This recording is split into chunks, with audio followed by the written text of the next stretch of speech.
Smoke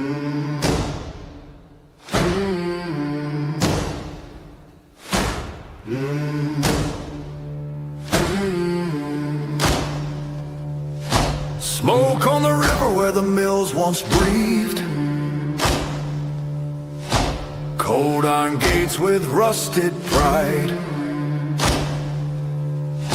Hands still strong though they've been starved and squeezed. We remember who we were inside. Flags on porches faded by the rain.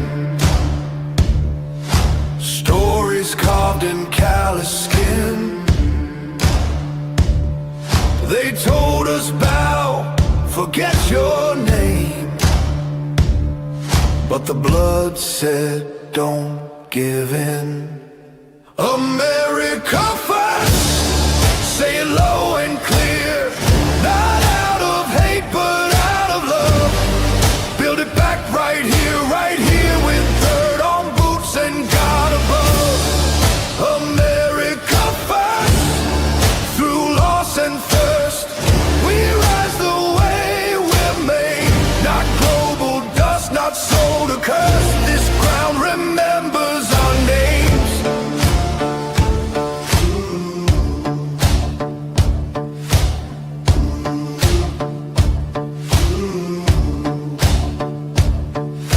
Oil lights burning under midnight skies.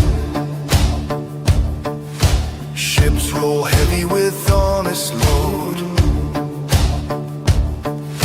Factories hum like a battle cry. Steel and sweat on a working road. Borders mean something, law means more. Citizens first, no apology. A country's not a shopping store. It's a promise and a lineage. America first, say it low and clear. Not out of hate but out of love. Build it back right here with dirt on boots and God above. America first, through loss and thirst, we rise the way we're made. Not global dust, not soul to curse. This ground remembers our names.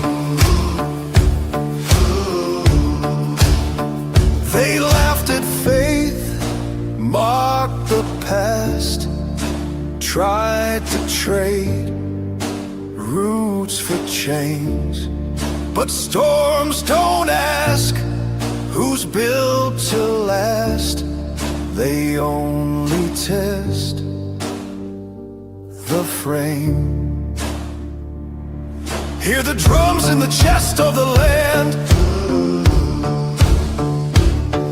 Hear the truth cut through the noise. This is a line drawn in the sand by daughters and sons and voice. America first, stand and say, with steady hands and open eyes. No kings of tech, no foreign sway, no borrowed guilt, no scripted lies. America first, through fire and dirt, we carry the flame we're given. Not perfect saints, just people who work and refuse permission to live.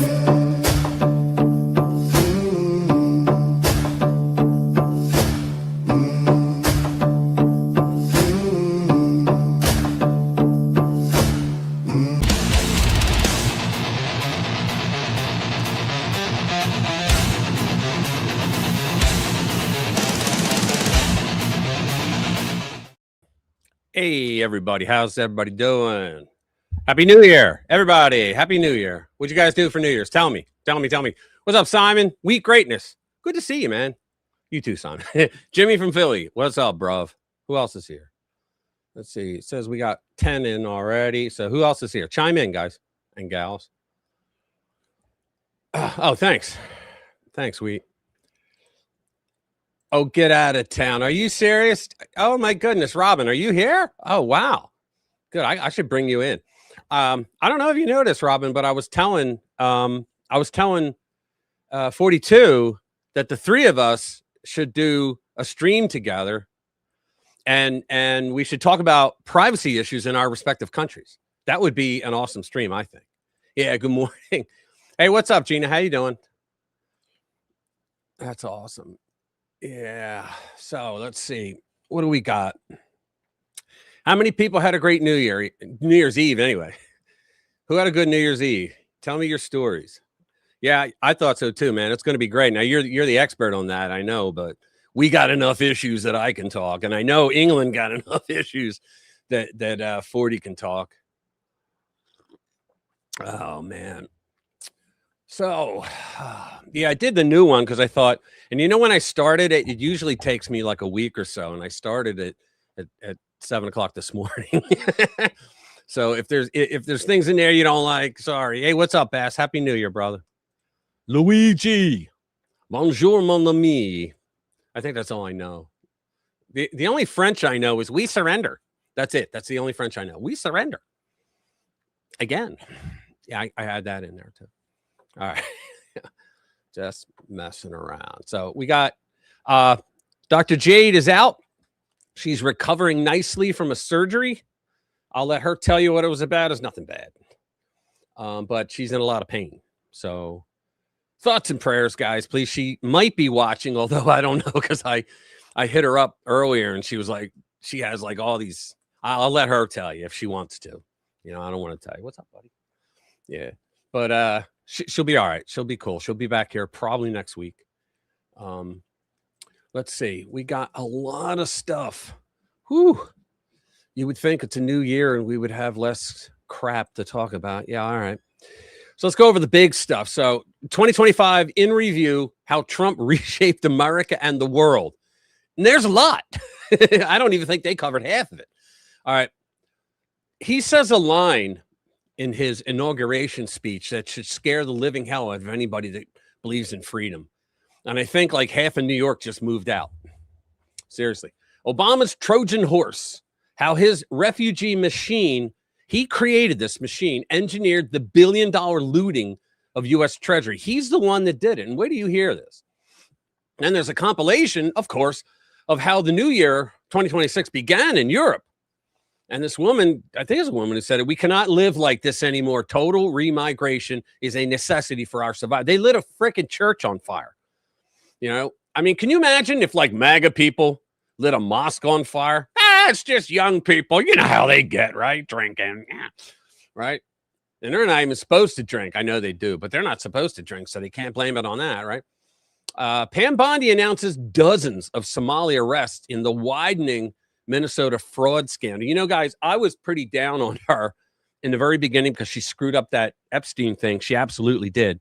But then I watched a couple of things that pointed out all the shit that she is doing behind the scenes right now, setting all these arrests up, setting up all the hearings, the charges. Like, she's doing an awful lot. So I'm going to give her a little bit of leeway before I say, get rid of the bum, which I've already said, but I take it back.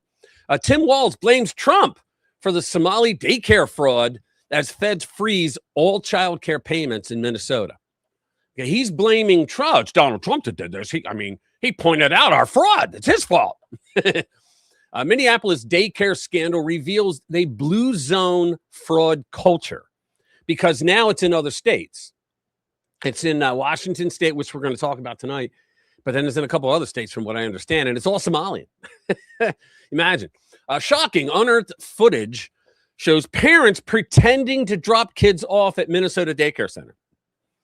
Seriously, you'll see it. And then, as we warned you, New York City mayor names Al-Qaeda defense lawyer honored by CARE. All right. The Council on American Islamic Relations, which is a total scam. It's total kill the infidels. And the Soros family as chief counsel. That's his chief counsel. Are you kidding me? Here we go. Trump shocks D.C., lights up Washington Monument with a shock movie that makes libs scream.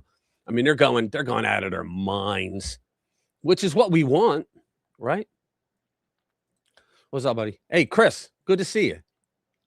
Anybody else I miss? What's up, ass? All right, let's see. Let's go down a couple more. Must watch. CNN gets destroyed by Nick Shirley. He's like the hero. He was always good. My brother turned me on. Jimmy from Philly turned me on, and to this guy, and I've been watching him ever since.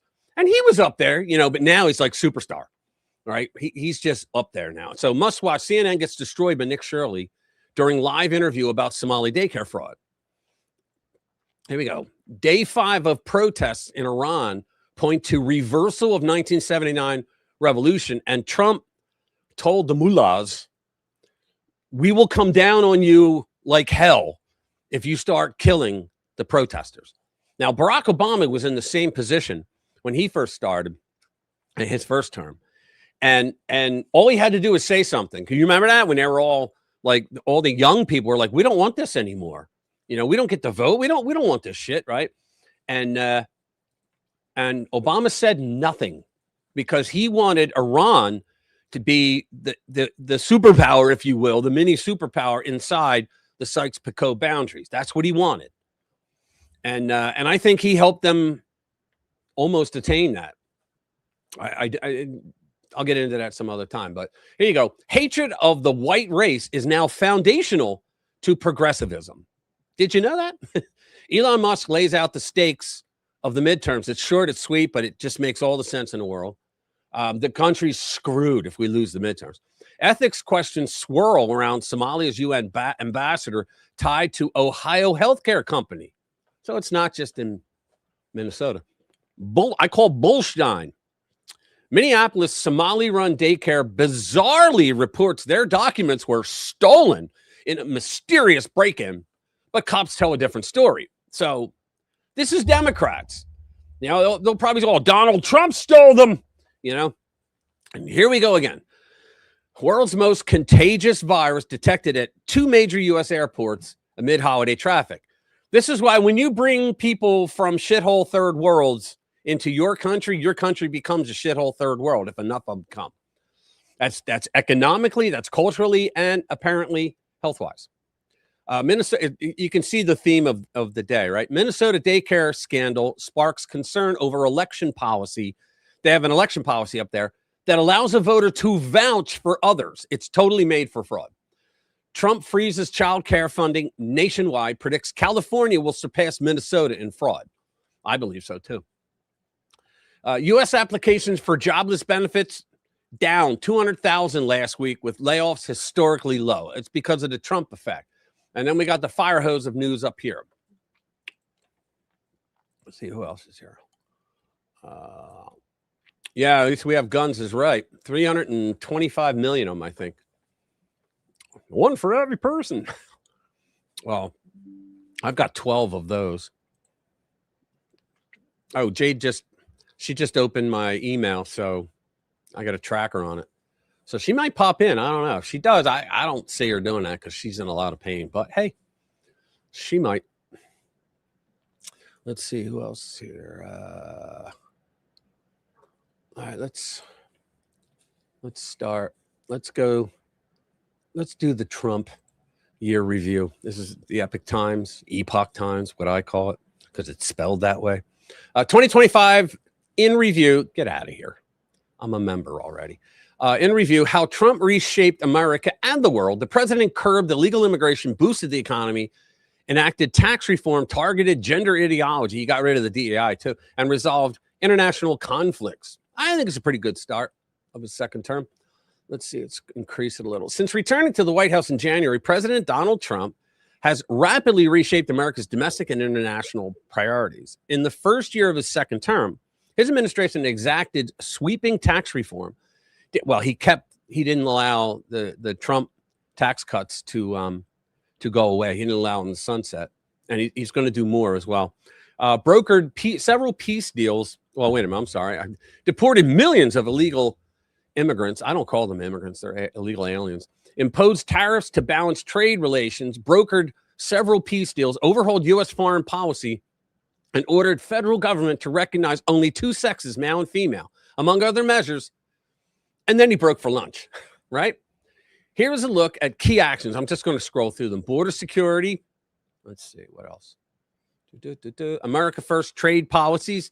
Guys, he reshaped the world with these trade policies to the point where we're going to be bringing in so much money for now until the other countries, until the globalists realize that you're not going to get away with it if you want our economy. You know, if you want access to the people that have that kind of money to buy your shit, right? Essentially, talking to China, that what's going to happen is we're bringing in so much money. Trump wants to get rid of the IRS, or he wants to get rid of the income tax for most Americans, which means if you make a shit ton of money, you're probably still going to pay income tax. But for the most part, most people he's getting rid of. He's already done it for tax on tips.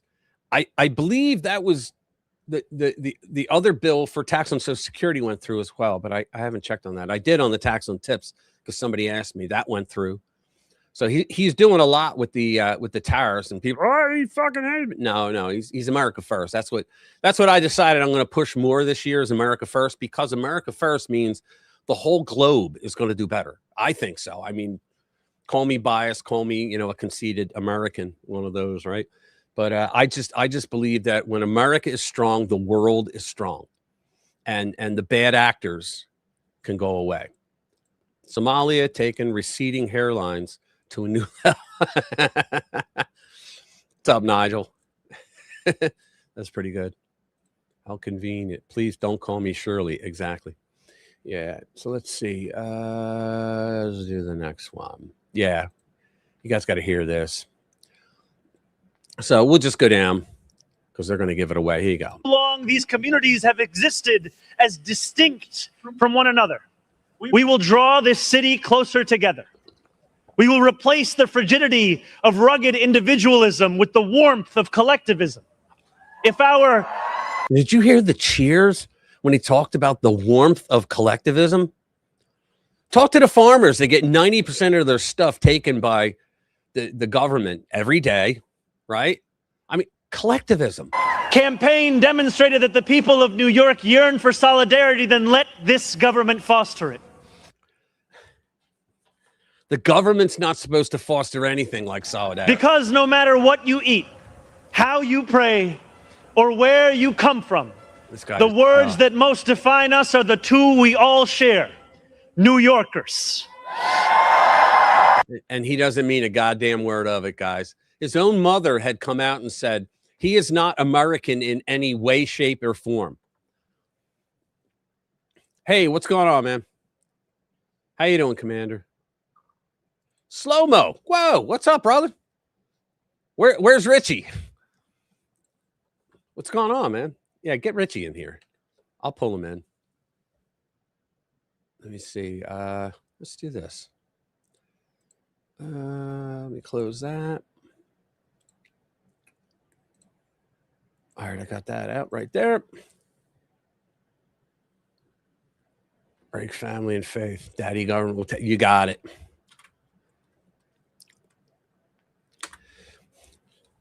Robin, there's the link if you want to come in.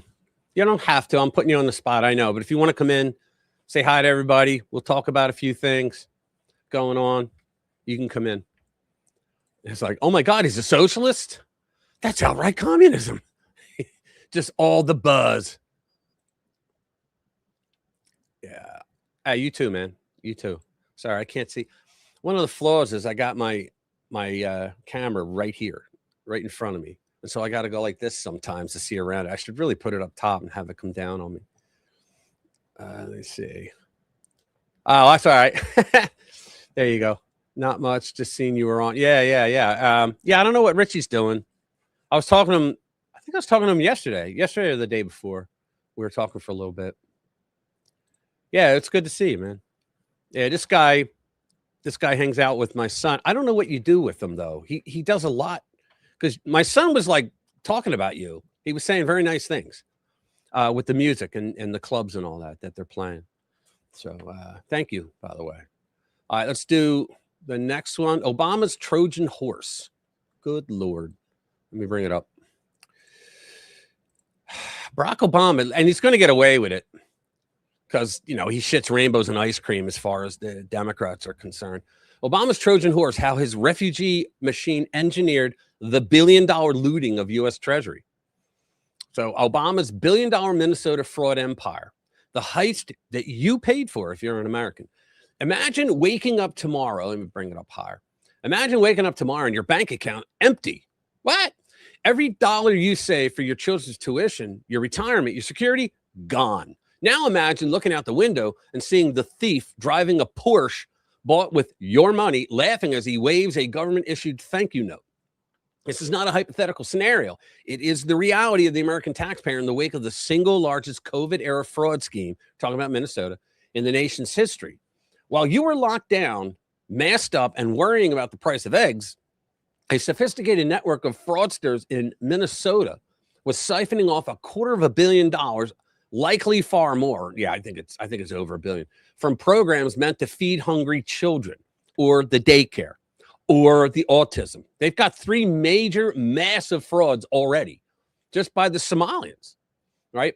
The Feeding Our Future scandal is not just a story about greed. It is the smoking gun of a much darker political operation. Federal prosecutors have charged it's up to 79. When did he write this? Sorry, guys.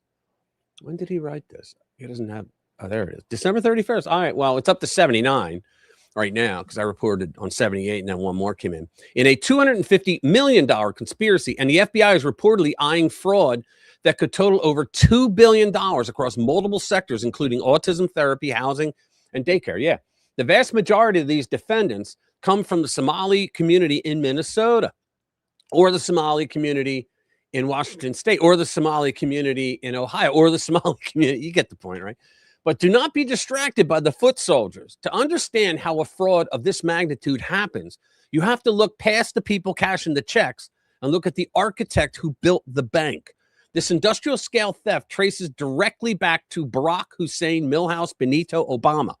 It was his administration that deliberately flooded Minnesota with tens of thousands of refugees, creating a dependent insular enclave primed for exploitation. It was his policy of equity that paralyzed oversight. And it is his political heirs who are now frantically trying to bury the evidence. And they will never throw him under the bus. They won't. The architect of the enclave. You might be wondering how Minnesota, a state once known for Scandinavian stoicism and lakes, became the global epicenter for Somali diasporic fraud. It was not an accident. It was a federal mandate. Between 2008 and 2016, the Obama administration oversaw the admission of over 54,000 Somali refugees, Ilhan Omar, one of them. Wow, she came in before that, but into the United States. But they didn't just scatter them all across 50 states. No, because numbers create political power. That's why. Do you know who came up with the term Hispanic? And it was Richard Nixon. And and they asked him, why did you do that? And he said, because I wanted them to have some political power. He said, because, all the other groups have power, but these people didn't, because they come from all different walks of life. Like Mexicans have really nothing to do with people in Colombia. The people in Colombia don't live the same way they do in Guatemala, or Argentina, or any of those countries, right? Even Spain. Right. So he came up with Hispanic. Well, this is the same theory of what Obama was doing, except he did it and he's a fraudster. They targeted specific swing states and counties, with Minnesota being the primary dumping ground. By the time Obama left office, Minnesota was home to the largest Somali population in the country, now estimated at over 80,000 people. And about 83% of them, they said, are involved in these scams. And it's because in Somalia, that's the only way you make money is through scams. You have to be involved in government scams. And the communists, they allowed it for so long until the people said enough and then overthrew them. And the communists had to scatter. And that's how we got Ilhan Omar, because her family was part of the communist regime there. The father worked for the regime. This concentration was strategic. By clustering refugees in Minneapolis, the Democratic machine created a voting bloc that could be harvested for elections and a demographic that demanded massive government outlays. They called it diversity. In reality, it was demographic engineering. The Obama administration poured federal grants into refugee services, creating a lucrative industry of nonprofits and community organizers, which is what he was before he got into politics, whose entire existence depended on keeping the flow of refugees and federal dollars with them moving. This established the infrastructure for the fraud we see today. What happened was, I think, they just got so used to it, all the money, and they got so used to nobody ever doing anything about it that they got sloppy. They got caught. And now, you know, with independent journalists, fuck ABC, NBC, CBS, and all them. You know, with independent journalists out there like Nick Shirley and others, right? They're not going to get away with this crap anymore, right? And so they never set themselves. It's like the Democratic Party. You know, when the right came and started getting their own channels and their own news networks, you know, they never countered it. They figured out we're always going to be protected because we got a D next to our name, right? When you import a population from a failed state with no tradition of Western civic duty, and you teach them that the government is a bottomless trough of free money, you don't get assimilation, you get predation. It's true. We don't even need to read anymore. We know. Obama, he screwed us again from the political grave. Let's see. Who else? Hey, Take Two Drums. What's up, brother?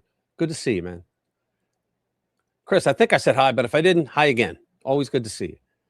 Let's see. What's he say?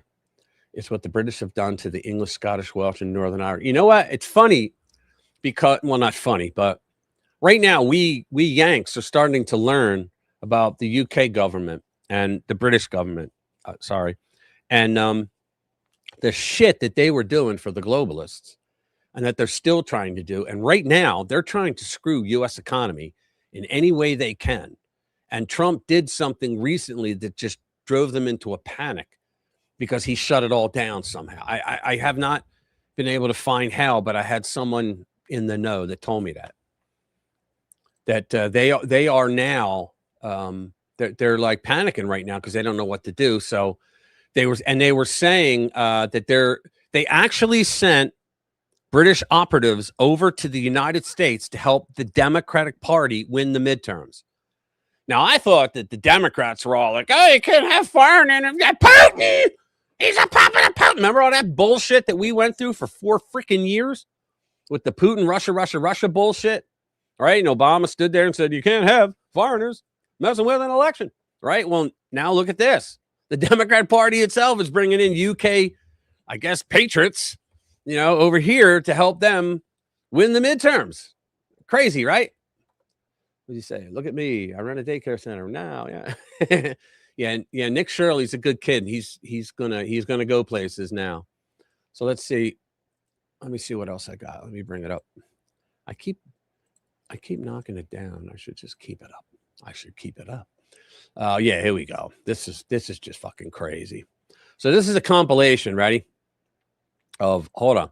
This is a compilation of what happened in Europe in 2026. So how the new year began. Islamic youth set historic Vandelkerk church, I hope I didn't murder the name, in Amsterdam on fire and burned it to the ground. Many were killed, 40. Many wounded, 100. Probably more by now. In an explosion at a bar in the Swiss ski resort town of Crans, Montana.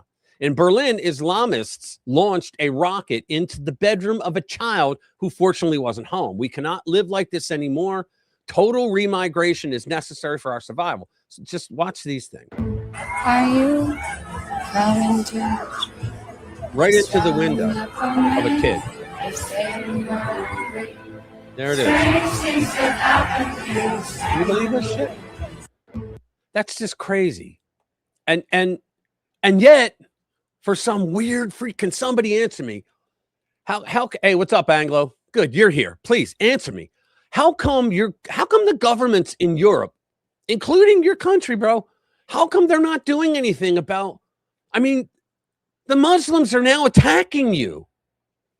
They're going, I mean, I know they've been raping your daughters and your wives and your sisters, but I mean, now they're out now setting churches on fire already, right? Attacking people just for being all European, right? Like, what's going to happen? Like, are the governments over there going to fight back? I heard though that there's 10 countries that are saying no more Muslims. But I think they got to start deporting them, because I think they went like I did a video that there is no. I had some people who didn't watch the video and thought that I was pro Islam in the Western world. Ugh, they really didn't watch it, right? So, but I mean, I did a video on how there's no we win, which we've been outnumbered before. Yeah, true that.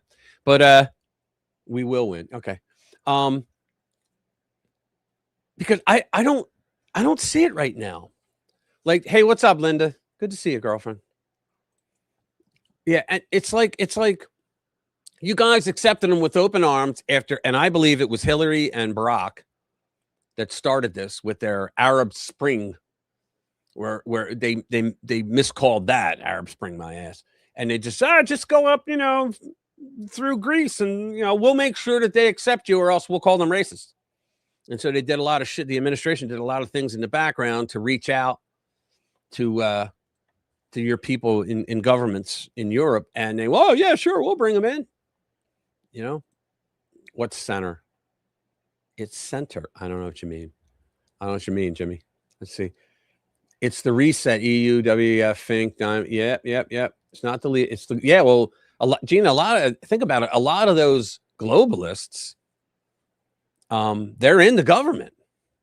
I mean, they're in there, and I don't know what you guys are going to do, because they were allowed in with open arms, and everybody thought, they're going to assimilate. They don't want to assimilate at all. What's up, Ludwig? Good to see you, brother. How was your New Year, man? How's everybody's New Year? You got to tell me. If I miss your I read them, because I have software that allows me to download them, and I read every single one after that. Honest to God. Yeah, I'm not crazy. I read them all. Let's see. What can I do next? Well, there's another one here. There you go. This is great, isn't it? They're firing at police. They're shooting fireworks at police. I forget where it is. I'll tell you in a second when this ends. It's in the Netherlands. Gangs of Arabs and Africans ambush and launch a savage attack on Dutch police. Bass, get out there. Kick their ass. Firing rockets at them for nearly half an hour. Can you believe this shit? 3 officers got gravely wounded. One of them blinded after a direct hit to the eye. This chaos must end. We need total remigration now. I feel bad, man, but I mean, a lot of people over there thought, oh yeah, we'll bring them in. We feel sorry for them. They live in shitholes. The only thing they own is sand. If their government over there allowed them to own sand, so we'll bring them in. And look what happened. They shit all over you. It's when it's what did they call it? The Islamic spread. That's what they called it. The Islamic spread, where they go into countries as refugees, and then they just keep coming, and then they take over. I mean, it's just, I feel really bad, but God damn, yeah. Bass will sort it. We know that. Let's see, Robin. It still amazes me that these globalists think we aren't noticing what's happening. Yeah, exactly. Lockstep amongst our nations. Perhaps they just don't care that it's obvious. I think, number one, think about this, Robin. I don't think they care, but I don't think they ever cared. And they live in the high towers with the gated communities and all that shit. They got people, even though in many of these countries you're not allowed to have a gun, but they sure have people that have guns that protect them, right?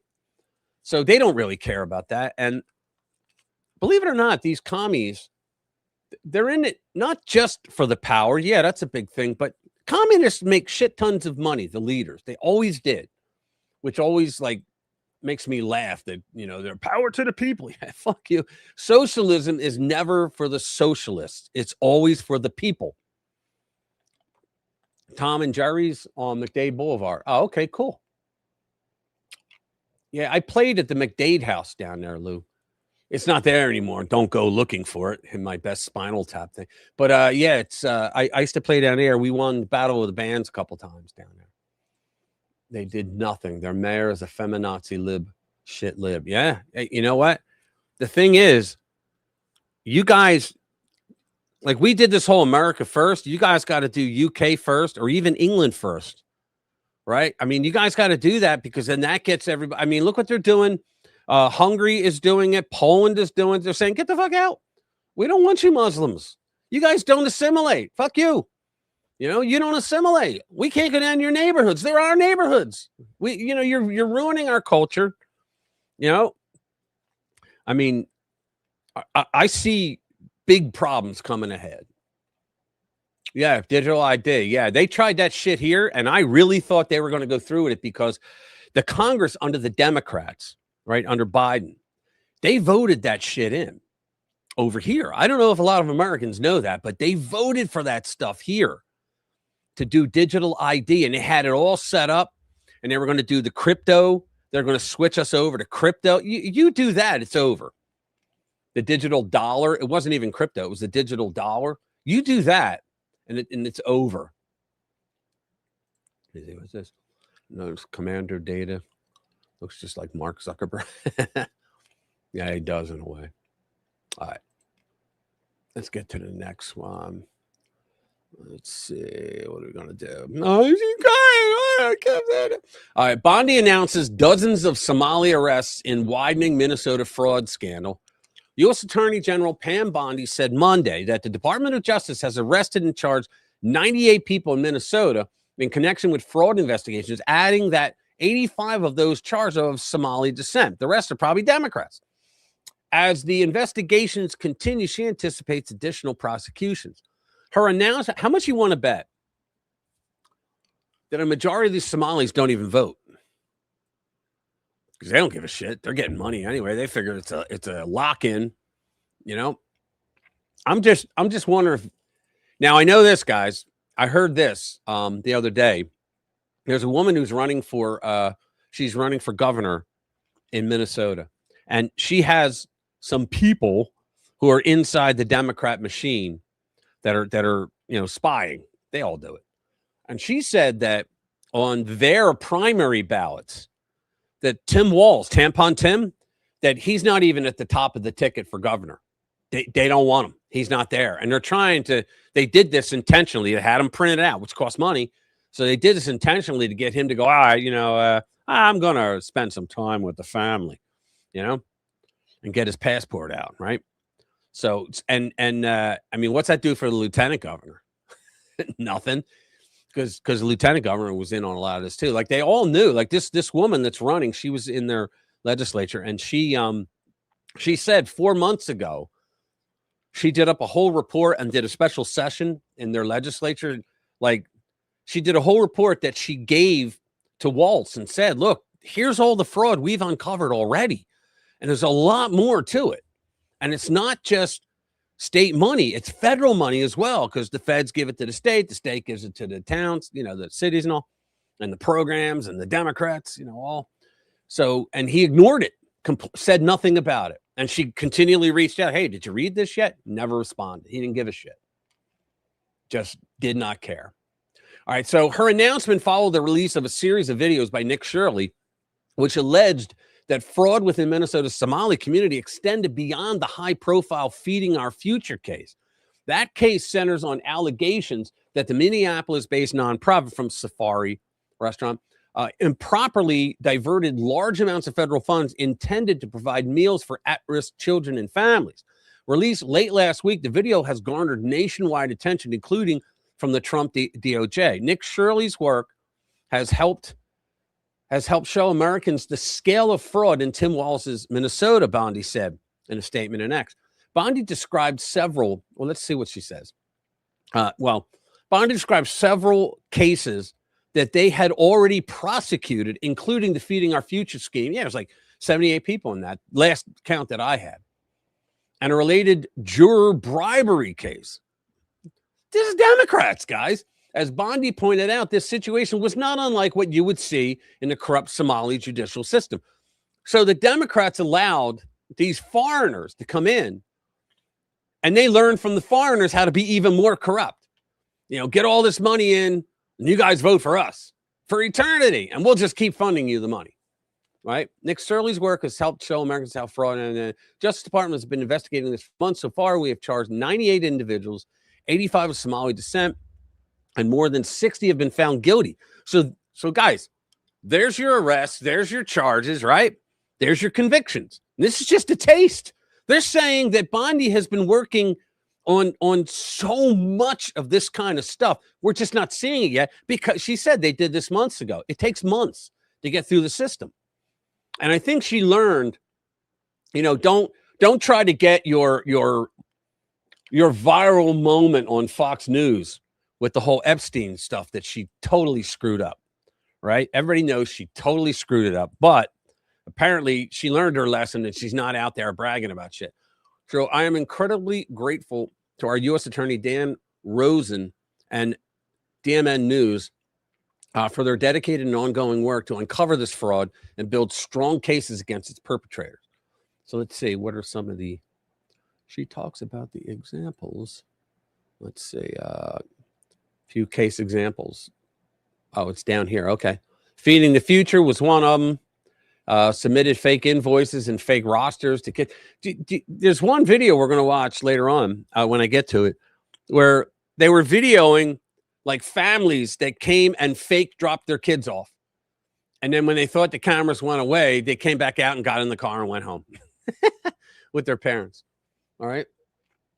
78 defendants charged. To date, 57 defendants convicted. 72 of the defendants saw Somalian descent. 5 defendants are currently fugitives in Africa. Yeah. Millions of taxpayer dollars in fraud proceeds were sent overseas. And they're saying that they know that Al-Shabaab, an offshoot of Al-Qaeda, that in Somalia, when they do the remissions, they send the money home to them. I mean, why not? If you got like $8 million for a fake daycare center, send some money home, right? They know that Al-Shabaab takes like the top 35% or whatever of anything that comes in there. So they're literally, your and my dollars are literally funding a terrorist organization. Holy shit. Right? They got a conviction for the Feeding Our Future. Abdia Shafi Farah. Okay, that's a name. All right. Well, let's go back to here. All right. So Tim Walz, yeah, this is going to be great. Tim Walz blames Trump for Somali daycare fraud as feds freeze all child care payments. It was his fault. Yeah, okay. Democrat Governor Tim Walz is blaming President Donald Trump for Minnesota's escalating Somali fraud crisis after the Department of Health and Human Services announced Tuesday that it has frozen all child care payments to the state. And they're freaking out. How are we going to get our votes from the Somalis now? In a video released on X Tuesday evening, Deputy Secretary Jim O'Neill and Administration for Children and Families Assistant Secretary Alex Adams said, "We have frozen all child care payments to the state of Minnesota." Now, how much you want to bet Minnesota sues the Trump administration for that money? You have probably read the serious allegations that the state of Minnesota has funneled millions of taxpayer dollars to fraudulent daycares across Minnesota over the past decade. O'Neill explained that HHS has taken the 3 actions against the blatant fraud that appears to be rampant in Minnesota and across the country. And guys, think about this. How much more of this shit are we going to have to put up with? They had Doge in the beginning of the administration, the beginning of this term. They had Doge come out and point out all those NGOs that were just stealing billions of our dollars, right? And putting them into globalist organizations that were fighting to end the Western world and to kill the United States. And we were paying for that shit. And now we find out that we're also paying for all this fraudulent shit. And don't, be fooled and say, oh, Somalis, oh, yeah, what, they spend like $1.50? No, they're in the tens of billions of dollars already. The second action stems directly from journalist Nick Shirley's investigative reporting. O'Neill said, officials have identified individuals featured in Shirley's video and are demanding a comprehensive audit of these centers, including attendance records, licenses, complaints, investigations, inspections, and related documentation. Did you see that now the Somalis are coming out of their neighborhoods when they see Nick Shirley, and they're going up to accost him. And they're saying, the one said, you're a racist. You're only going after black people. He goes, no, we're looking at fraud. If fraud's here, that's what I'm filming. Who pays you? He goes, well, I do this for YouTube, so YouTube pays you. And he goes, I guess so. And they're all blaming. They're saying that they are the victims here, and we don't want you in our neighborhood. I'm sitting there going, damn, if it was me, I'd probably get killed because I'd be like, motherfucker, this ain't your neighborhood. This ain't your country. Get out. But what are you going to do?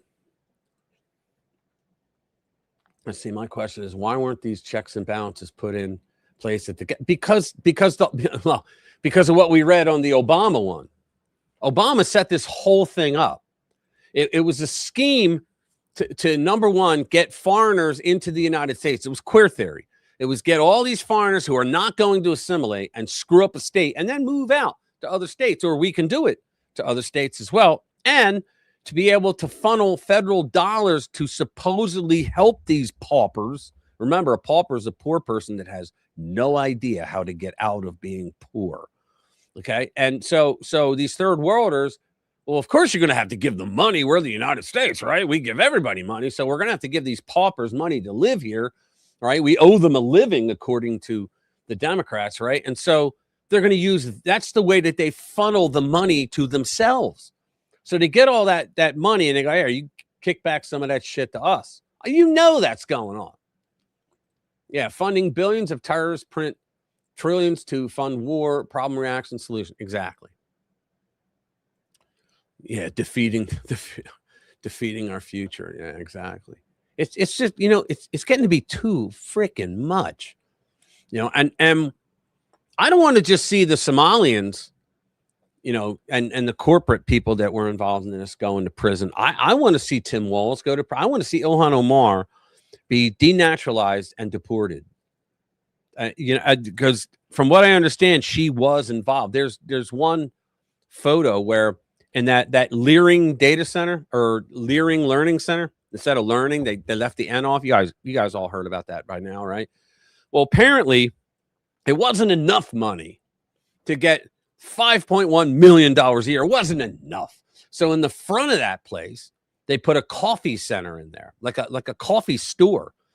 Like it's not a franchise, but it's a coffee store, and they sold coffee. And here's a guy pouring coffee, and there's Ilhan, like she's pumping something, right? And so she was in the building. Come on. If she was in the building and all the knowledge she has of all the politics and the money that goes there, she was in on it, guys. There's no other way to think about that. There's just no other way. So let's see what's next. Blue zone fraud. Let's get on to something else. Yeah, let's go with this. Share screen. Okay, this is Iran. See, the people of Iran are very cool. All right, let's just get, you got assholes in every society, right? But overall, the people in Iran are young and they're cool and they don't want to live that way. And so now they're protesting again. Day 5 of protests in Iran point to reversal of 1979 revolution. Let me bring it up. Iran's currency crisis has ignited a firestorm. You know what? Trump had them on the ropes. They had no money, the government. They were about to crash. And the people would have gone in again because Obama did nothing. And Trump was waiting for the moment. But then they stole the election from him. And Biden comes in and Biden gives them all those billions of dollars. And so you can thank the Democrats for whatever shit Iran has done. So Iran's currency crisis has ignited a firestorm of unrest across the nation, with demonstrators taken to the streets in numbers not seen in years. And you know why? I guarantee you, well, Trump already did. He already said it. He told them, we're going to rain down on you if you start killing protesters. And they know it because he already blew up their nuke program, right? The reals plunged into the real. I guess that's the name of their dollar. Plunged to historic lows against the dollar, triggered shopkeepers in Tehran's Grand Bazaar to shutter their businesses in protest, a move that echoed the 1979 revolution when similar actions helped topple the Shah. Now those same bazaars have become battlegrounds where ordinary Iranians confront security forces chanting, "Don't be afraid, we're all together," as they push back against the regime's grip. Students at Tehran University and other campuses have joined the fray, clashing with the Iranian Revolutionary Guard Corps. Armed with little more than their voices, they forced guards out using whatever was at hand, while female protesters defiantly removed their headscarves. "We're going to kick your ass." See? I mean, can you imagine? And waved them like banners of defiance. You, the regime, are a slut. I'm a free woman, one declared in a moment captured on video. That had to be fun.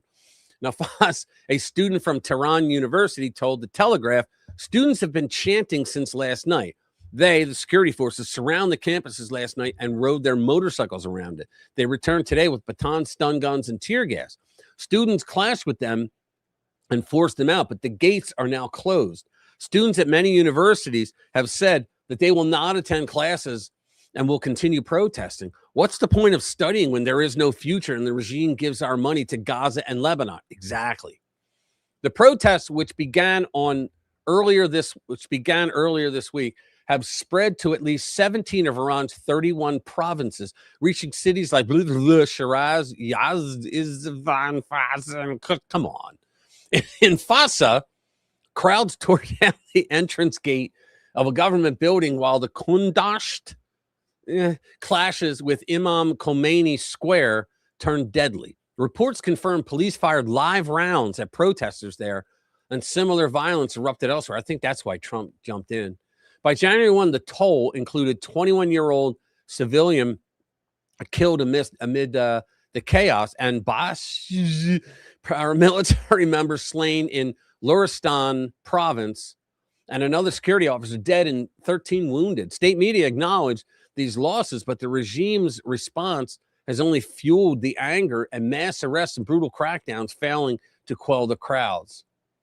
So they're having a tough day. What do you think? Let me see. Funding billions to terrorists, print trillions to the war. Yep, exactly. Let's see. 2026 will be a good year. Many economists. Oh, dude, the first 2 quarters of this year, that's when everyone's going to feel it. And that's when they're going to have to reshift. Instead of saying Trump's killing the economy, we can't buy eggs and all that bullshit, which is lies, because everybody else feels it right already. But you wait, because right now they're building the plants and they're transferring the money to come in here, lease buildings until they build them, or they're just going to lease manufacturing plants, and it's all starting now. So I can't wait, because then they're going to go back to the Epstein stuff. You guys see on Facebook now, all the lib nuts, they're all like, oh, who's Jeffrey Epstein's best friend? Donald Trump. And it's like, guys, you're not hitting home. You got to learn how to do this better. You can't meme. They just don't know how to meme. Yeah, I think you're right, Jimmy. I think he is. I think he's what do they call that? Whistling. Yeah, I think he is. I think he's telling everybody what to look at. And people say, oh, the president's not supposed to do that. Why not? He's the chief law enforcement officer of the country. All right. He has the right to, I mean, did Biden not say that you should, that during Thanksgiving in COVID, that you should rat out people if they have more than 3 over for Thanksgiving? I mean, grandma brings a fucking pie and you're supposed to call the police, right? Think about it. Nick's his own man, but Trump will be glad of him. Oh, yeah. Well, Nick is his own guy, but what he's saying, Linda, is that Trump is saying, I like what you're doing, Nick Shirley, and you might want to look over here. That's what I think is going on. Yeah, you might want to look at these guys and then take a look at these guys because you're doing such a good job. We're not going to touch it. We'll let you do it all, and then we'll move in. That's what I think is going on. Let's see, what's the next? Here we go. This one's going to be tough. Fact checkers, I'm just reading. Hatred of the white race is foundational to progressivism. Right? Noel Ignatieff, a former steelworker who became a historian known for his work on race and class, and his call to abolish whiteness, died at Banner University Medical Center, Tucson in 2019. He was 78. He wrote the infamous book, How the Irish Became White. The book claimed that the Irish became oppressors by emulating American whites. The Irish have been around much longer than my 250-year country. He also wrote an article, Abolish the White Race, for Harvard. He was a Harvard professor at the time.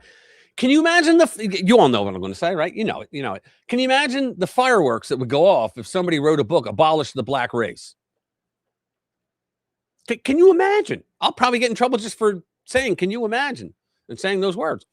What makes him special is that he exposed the dark underbelly of progressivism without even knowing it. The truth is that progressivism relies on hatred of the white race and the desire to abolish all that they are. The dangerous racists of progressivism. And they're the ones that call us racists every single day.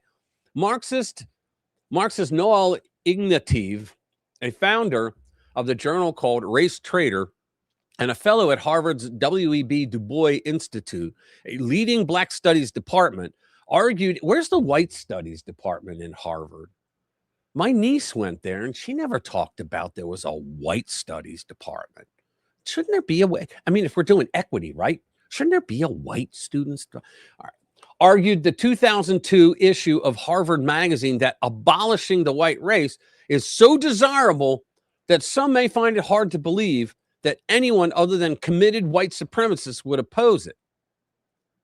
Okay. Mr. Ignatieff, a self-loathing white-skinned man, wrote that every group within white America, including labor unionists, ethnic groups, college students, school teachers, taxpayers, and white women, he didn't mention white men, has at one time or another advanced its particular and narrowly defined interests at the expense of Black people as a race. Mr. Ignatieff pledges in the essay that his journal Race Trader intends to keep bashing the dead white males and the live ones and the females too until the social construct known as the white race is destroyed and deconstructed. Not deconstructed, but destroyed. Institutional racism. You know what institutional racism is, guys? You know what that is? That's when an actual racist cannot be identified among the people that they're pointing to why they're a failure. That's what it's institutional. Well, who's the one? It's institutional. How does a fucking institution act racist?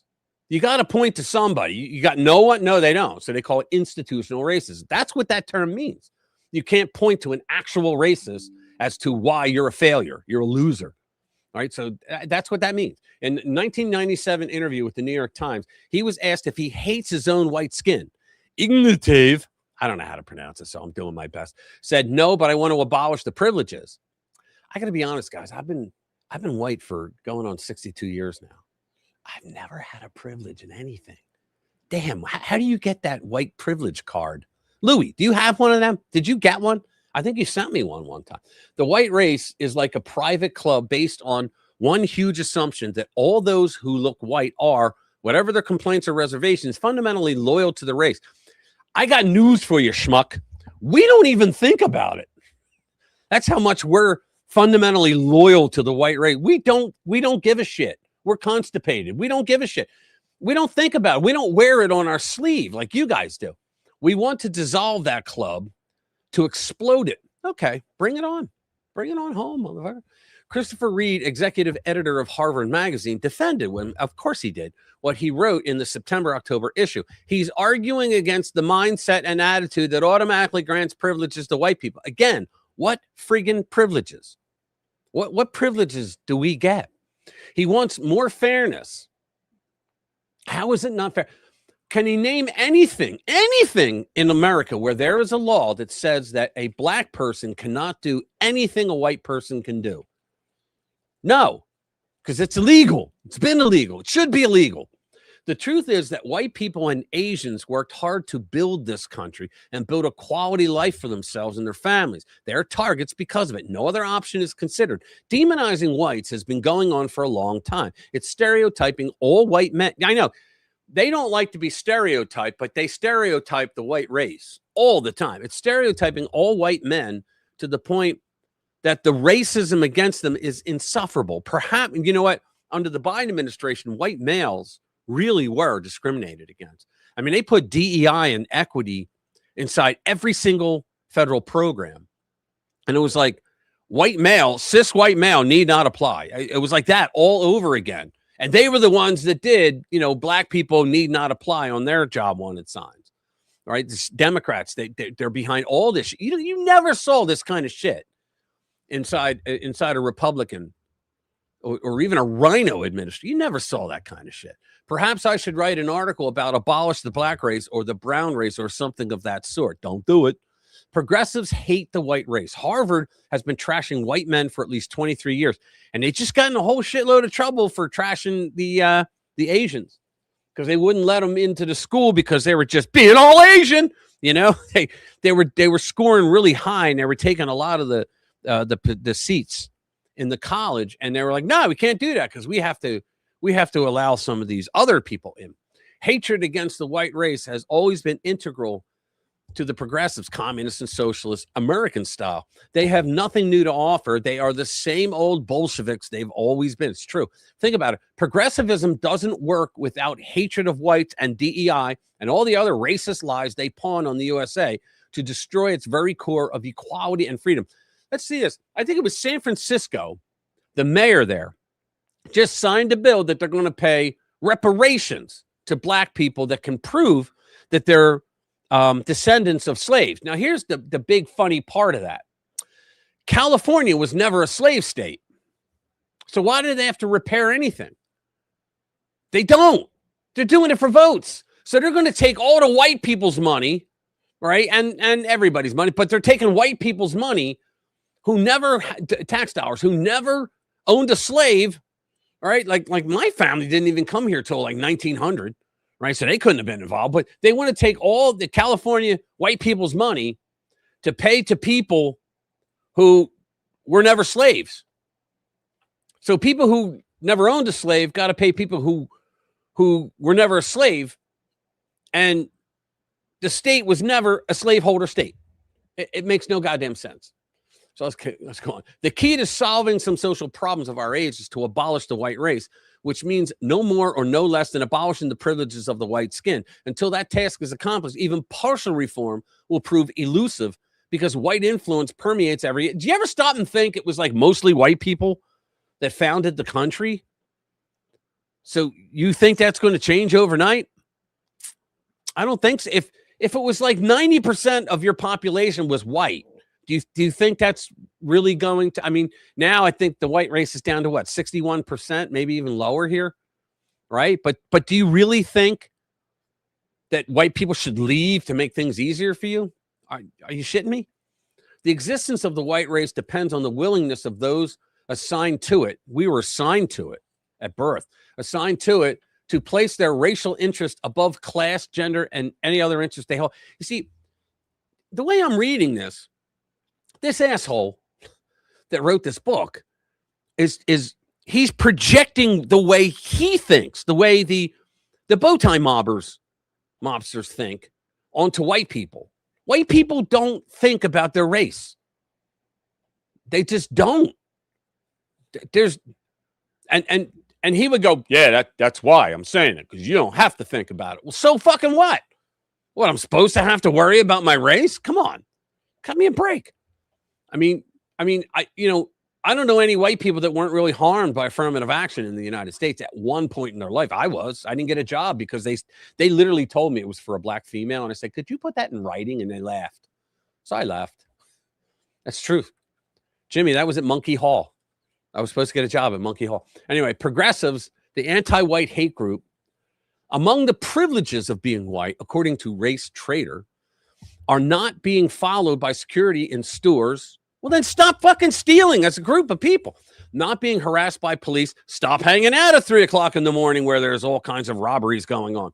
Having easier access to better schools, jobs, and housing, and not being, well, maybe because you guys can't afford the housing because you never did well in school. I mean, you guys, you can have the shittiest school, classrooms and whatnot. You can still learn, right? You can still learn and get your ass into college, or you don't even have to go to college. I tell most people today, don't go to college in the United States. Fuck that. Unless you want to be like a lawyer, a doctor, dentist, whatever, a vet, something, one of those trades. But no, don't. Go to a vocational school and believe me, you'll do well. You'll be all right. Or learn to code like I did. You'll do well. Trust me. But I'm so. Are you guys not sick and tired of hearing this bitch and housing and not being asked whether skin color or affirmative action got you a job? Well, guys, you're the ones that set that up. I mean, think about it. You're the ones that set that up, which is why a lot of people were against affirmative action, because it makes tokens out of all of you. It ain't right. It's not right, but you know what? Human beings are going to be human beings. You're going to go, wow, did he get the job? Because this is why a lot of blacks I know say, affirmative action really fucked a lot of people up. It really did. Because now it's true. A lot of black people got, what, he didn't get that. He got affirmative action. He just got in because of who he is.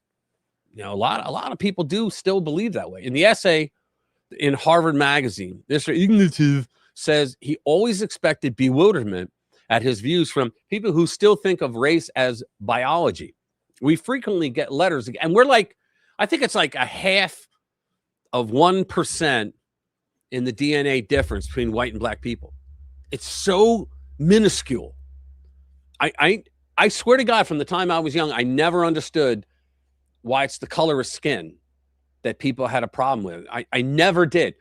What I always had a problem with was the effing attitude that came with it. Whether you're white or black. You have a fucking attitude with me just because of who I am. You never even met me, but you got a fucking attitude with me, up yours. That's just how I always have been.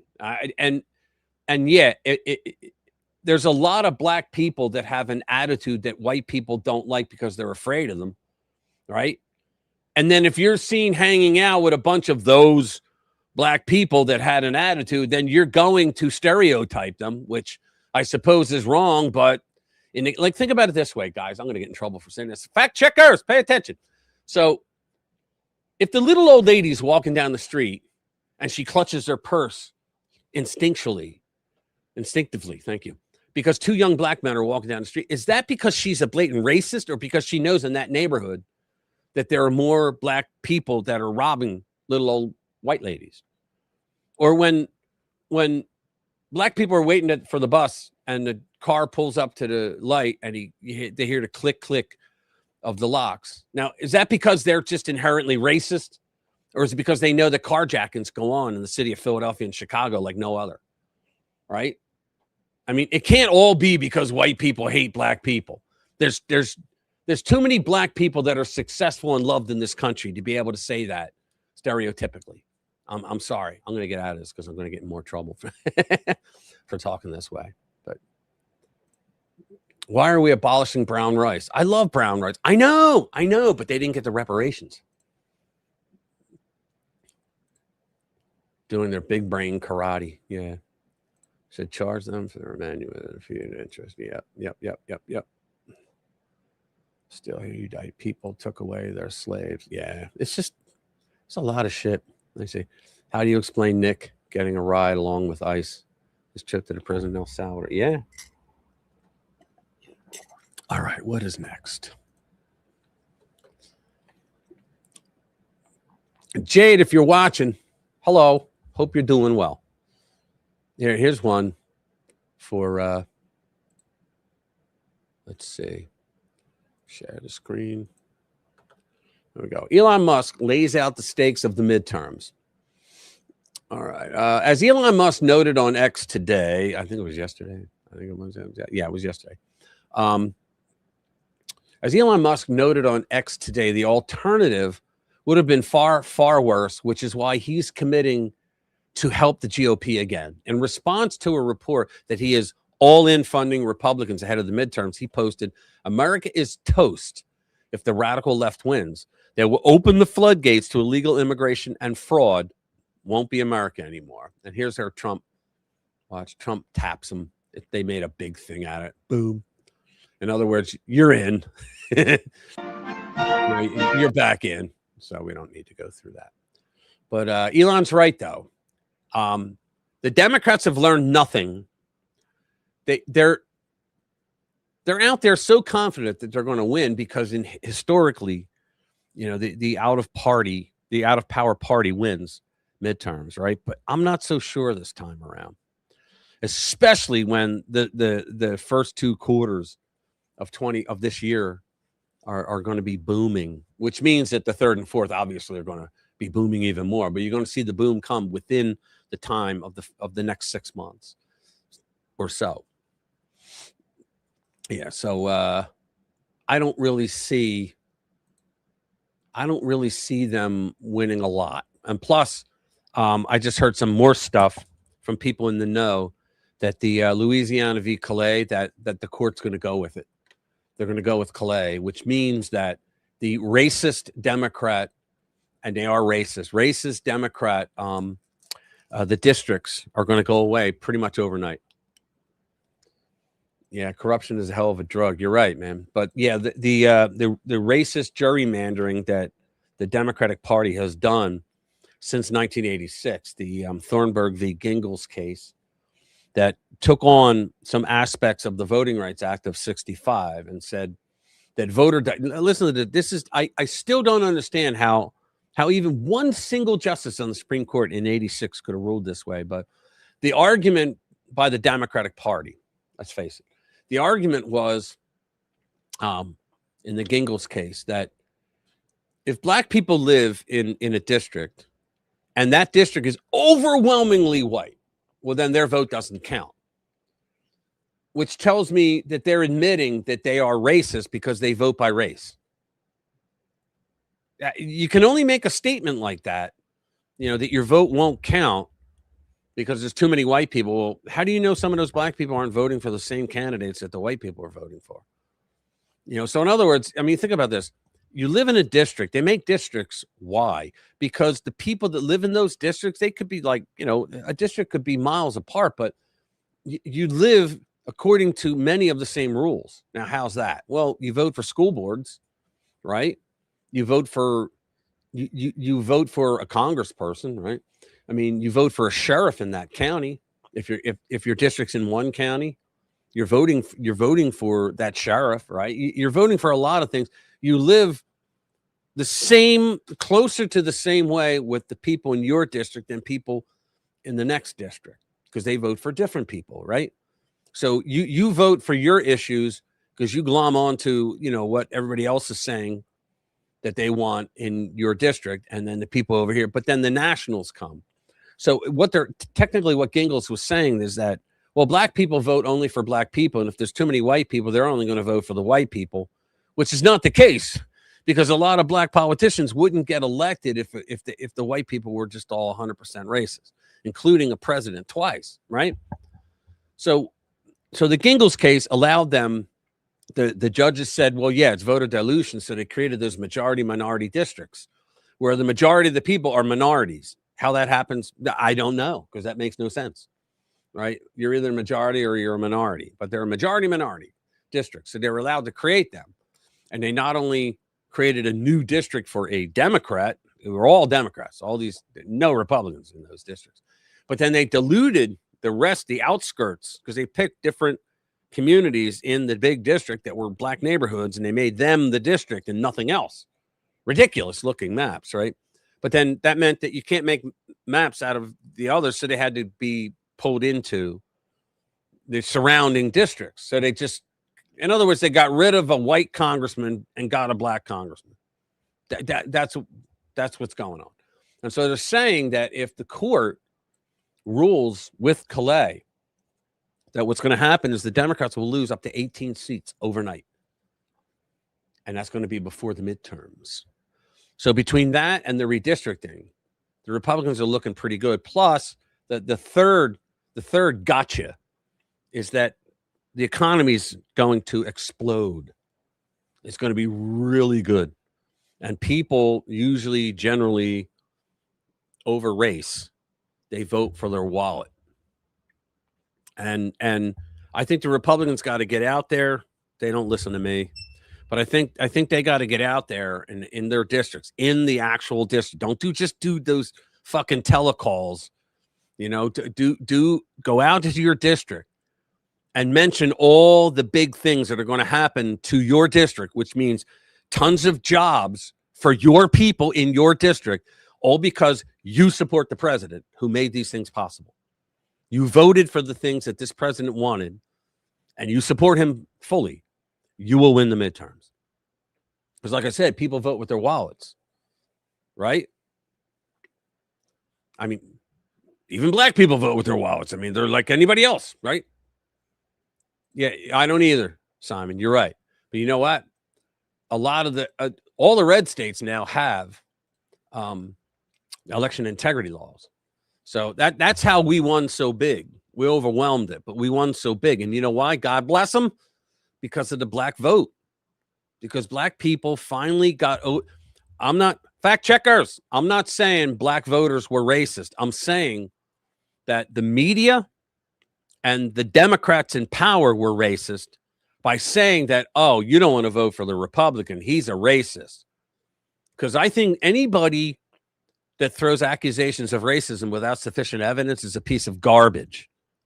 And that's what they did. And so if you don't know any better and, you know, you trust your congressman or your mayor or whatever, you're just going to believe him and you're going to vote that way. Well, it took a Joe Biden to actually show them to wake up, taught them how to wake up and go, whoa, we remember what things were like under Trump. And now look what's going on under Biden. And a lot of black Americans are saying, you know what, Barack Obama, we thought he was going to be the savior, and he wasn't, because he was just another typical progressive Democrat that was more for the Democrat machine than anybody else, any constituents. And you think about it, well, he gave me money, but yeah, but what he did was he created a system that A, was unconstitutional. Because I'm sorry, all these fucking programs that are out there, they're not constitutional, guys. Article 1, Section 8 of the Constitution is the enumerated powers. That's all they're allowed to do. And any other thing they want, they got to go through an amendment process, which is hard, and it's supposed to be. It's supposed to be hard. I'm a damn good dancer. Just ask Gina. Okay. I didn't get it. Sorry, I eavesdropped at the wrong point of that conversation. Yeah, guys, thank you, Commander. Hit that like button if you haven't already. I would appreciate it.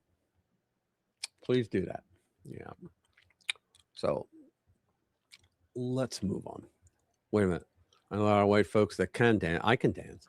I am definitely not one of them. Oh, okay. Yeah. All right. Let's take that off. Let's see what's next. Swirl around Somalia, Bolstein. There, here we go.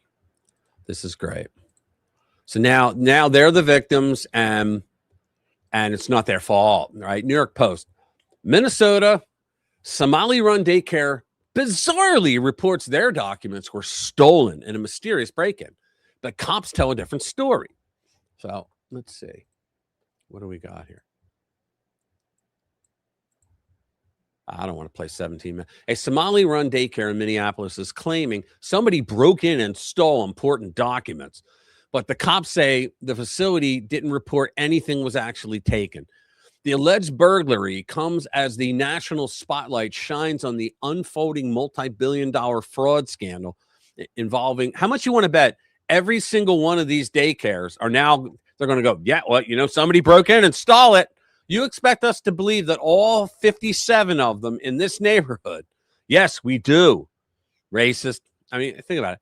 The alleged burglary comes as the national spotlight shines on the unfolding multi-billion-dollar fraud scandal involving Minnesota Human Services, with particular scrutiny on daycare facilities run by Somali immigrants after dozens of people from the community have been busted for pilfering state funds. Nasrullah Mohammed, manager of Nakamas Daycare Center, doesn't matter, told reporters that a suspect entered through the kitchen at the rear of the facility, damaging a wall and breaking into the building's office sometime on Tuesday. He took no food, no money, no furniture, no clothing. He just stole those damn reports. Yeah, all right. He said the alleged prowler stole important documentation, including children's enrollment information, employee documentation, and checkbooks, and anything else that we were supposed to provide the state and forgot. However, no loss was reported to officers, according to a preliminary report. Well, that's because they're Somalis and they don't like to talk to police. I can hear these arguments coming up. Minneapolis Police Department noted that the center later reached out with additional information, but the updated police report was not immediately available.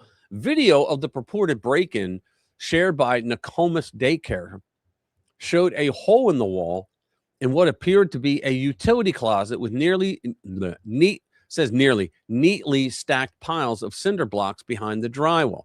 Mohammed blamed last week's viral video YouTuber Nick Shirley in which he visited nearly a dozen daycare facilities looking for evidence of fraud for the incident. And he found them in like 11 of them.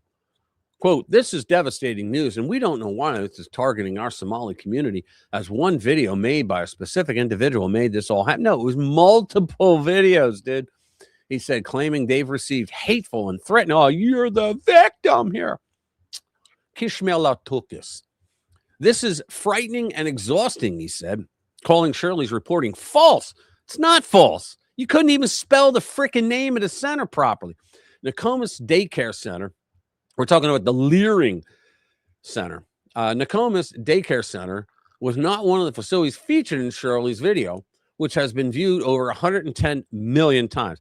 At least 1 billion in, you know how much money he made? 110 million. Good for him. At least 1 billion in fraud has been uncovered by authorities in Minneapolis so far. Yeah, it's all fraud. It's false. It's all false, including fraudulent food, housing, and child care payments, with warnings from the Attorney General or the U.S. Attorney's Office that the true figure could be as high as 9 billion. They're saying that the Minnesota Attorney General also looked the other way on this, on these scams. He was told, and he looked at Ellis is his name. He looked the other way too. 92 people have been arrested in connection with the scheme, 80 of whom are Somali immigrants.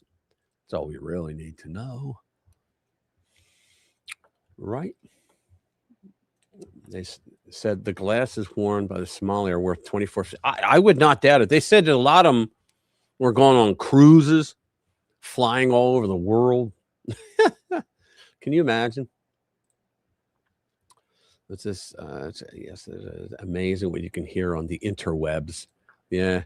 Did you ever see that one that says you shouldn't believe everything that's written on the internet? And it's by Abraham Lincoln. That was a good one. Let's see. Here we go again. Here we go again. So we got world's most contagious virus detected at 2 major U.S. airports in mid-holiday traffic, with measles detected this month. Officially, you know what? We wiped out measles. We wiped out polio. We wiped out the plague. We wiped out all this shit. And then Democrats started letting third world people into the freaking country. And now we're back. Unreal. During peak, yeah, but we got 70, count them, 70 vaccines that we give our kids, right? During peak holiday travel, one of the most infectious diseases was detected at Newark Liberty International Airport in New Jersey. It's always New Jersey. A case of measles was identified in a passenger at terminals B and C on December 12, according to a New Jersey Department of Health press release. Quote, measles symptoms include high fever, cough, runny nose, watery red eyes, and a rash that usually appears between 3 and 5 days after symptoms begin. The rash usually begins as flat red spots that appear on the face at the hairline and spread downward to the neck, torso, arms, legs, and feet. Let's see. It's airborne? Holy shit. The airborne virus can spread when someone coughs or sneezes. Well, there you go. Measles can stay in the air for up to 2 hours after an infected person leaves the area. Just don't travel. Officials are asking those who suspect exposure or illness to call their health provider before visiting a medical care center or hospital. And yeah, how we all do with COVID. NJ is working in collaboration with local health officials on ongoing contact tracing and on efforts to notify people who might have been exposed and to identify additional exposures that may have occurred, says the release. The New Jersey Department of Health says individuals at risk include those who have not been fully vaccinated or have not had measles in the past. Now, the only people, what people would only be the people in the United States that would, the illegal aliens that come in. Yeah. This year, there have been 11 confirmed cases of measles in New Jersey. They're all going to New Jersey. A record 8.03 million travelers are expected to fly across America this holiday season, according to AAA. When the hell was this thing? The Massachusetts Department of Public Health also confirmed on Christmas Eve that a visitor from Texas was diagnosed with measles. Did that visitor come from South America? The traveler flew into Boston International Airport, Logan, on American Airlines flight. Why do we need to know the flight number? From Dallas, Fort Worth, and was in Terminal B, according to a DPH press release. As of December 23rd, there have been 2,012 measles cases in the U.S., according to the CDC. Are you kidding me? The single best way to protect your children and yourself from measles is to be vaccinated. I was. So I guess I don't have to worry, right? One dose of measles, or have the Chinese been messing with that too? One dose of measles vaccine is about 93% effective, while 2 doses are about 97% effective.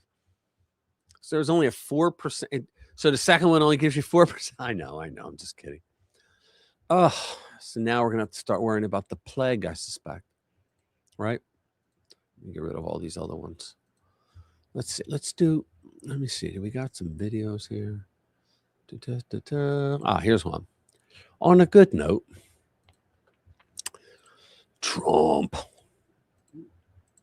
Here we go. U.S. applications for jobless benefits fell below 200,000 last week, with layoffs historically low.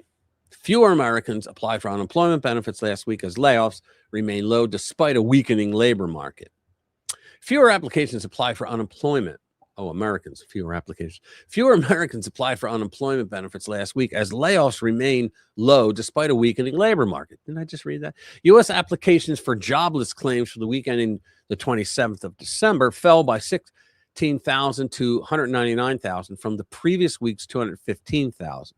The Labor Department reported Wednesday. Analysts surveyed by the data firm fact forecast 208,000 new applications. Yeah, good. Lower them down. The weekly report was released a day early due to New Year's Day holiday. Applications for unemployment aid are viewed as a proxy for layoffs and are close to real-time indicator of health of the job market. The 4-week average of claims, which evens out some of the week-to-week volatility, rose by 1,750 to 218.75. The total number of who cares? All right. So in other words, less people are jobless. Hey, what's up, Chris? Good to see you, man. Let me see. Tetanus shot. Chris, how was your holiday, brother? How's your New Year's? Tetanus shot you used to take last 10 years. Yeah, I think it was it 7 here? I don't know. Inoculation, great again. Yeah, let's see. So let's do some videos. We got some good stuff. Oh no. Let's see, idiots. Here we go. Oh, pretty good, man. Pretty good. I did that. I did the living room New Year's Eve expose evening 2026. That's what I did. That was my show. Okay. I was gonna stream, but I thought, yeah, if 2 people showed up, that wouldn't look good at all. Yeah, so here we go. These idiots. Let's see. Let me bring up the idiots. Here we go. Idiots. Zoran Mamdani supporters chant tax the rich as Bernie Three Houses Sanders speaks. That's true. As Bernie Sanders was speaking at Zoran Mamdani's, and why wouldn't he? He's a fellow communist, inauguration on Thursday, a number of people in the crowd broke into a chant of tax the rich.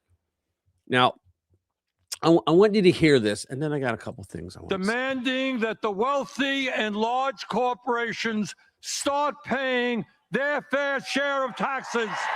They got to pay their fair share, guys.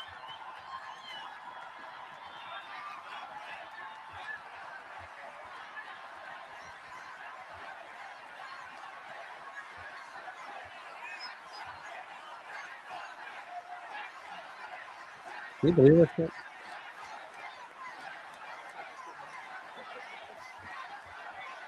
Look at him.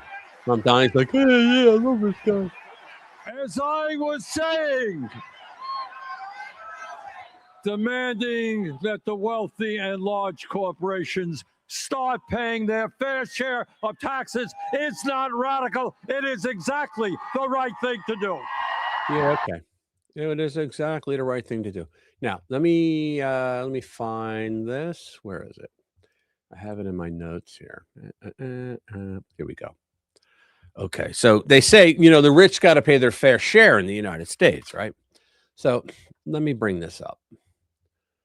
And the tax foundation, okay, the tax foundation has been doing this for years. They've been pointing this out. So the rich bear America's tax burden. All right, now let's take a look at this. Okay, look at this, guys. Half of taxpayers in America pay 97% of federal taxes. Let's work it down. Over here on the right, we have 40.1% of the entire American federal income tax burden is paid by the top 1%. Let me tell you something. 40% of anything paid by 1% of the participants, they're paying their fair share. So now we have 5% to 1%. So the top 5 are paying 20.2%. Then we have the top 10% are paying 11.2 or 11%. The top 10% are paying 11%, right?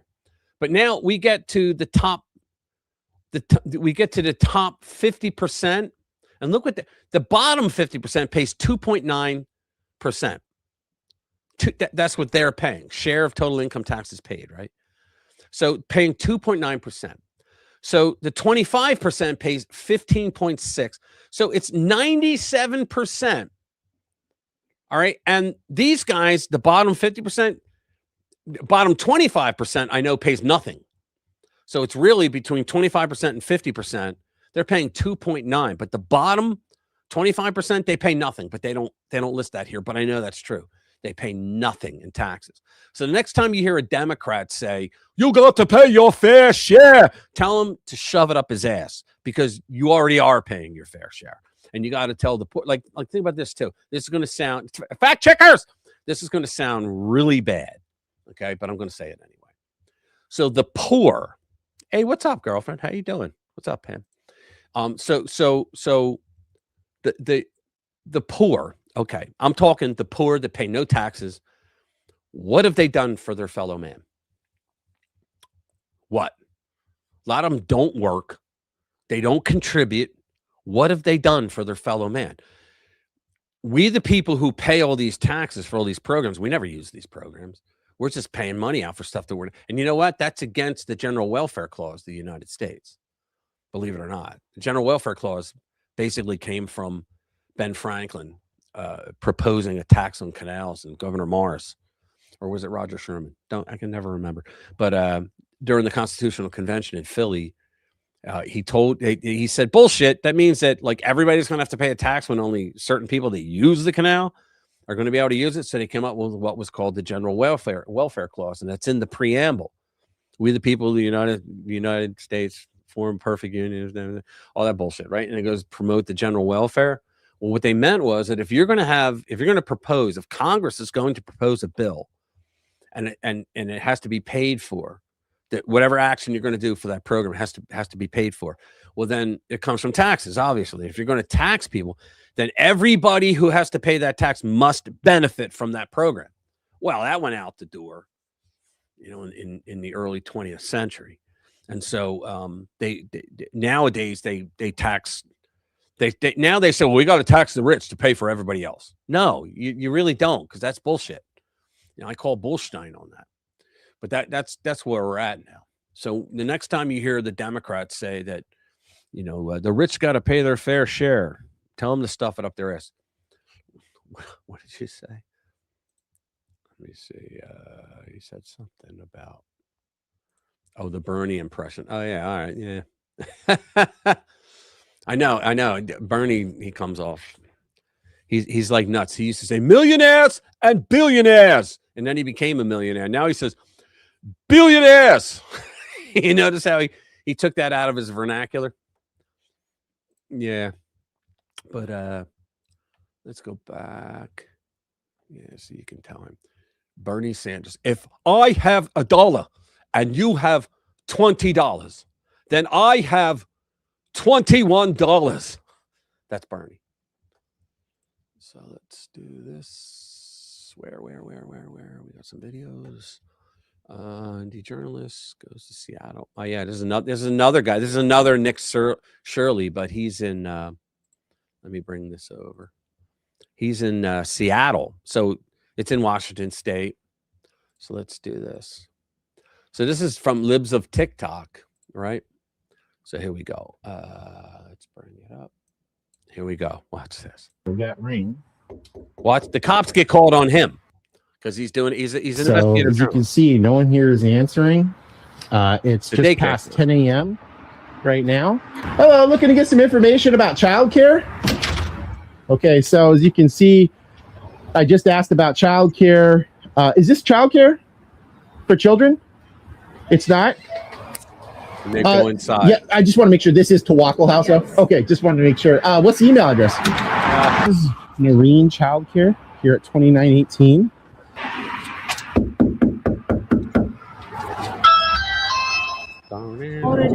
Okay, how come I can't receive childcare here? Okay, face covering required. I saw this location on the Department of Children, Youth, and Families. I just saw you go in a moment ago, ma'am. Are you unfamiliar with this address right here, 2918, is listed? I don't know. The kid started to answer honestly, and his dad then became a bit panicked and rushed him inside. Hello? I saw you move the blinds. I'm just looking for some information about childcare, daycare. Looking for information about childcare, please. So the person just moved the blinds over there. There's absolutely someone here. This business is open right now, according to the DCYF website. If you've seen the Nick Shirley story on YouTube about Minnesota, where they've got all those facilities over there and they're listed as operating 24/7, 365. So I came down here as a journalist to see if that's in fact what's going on.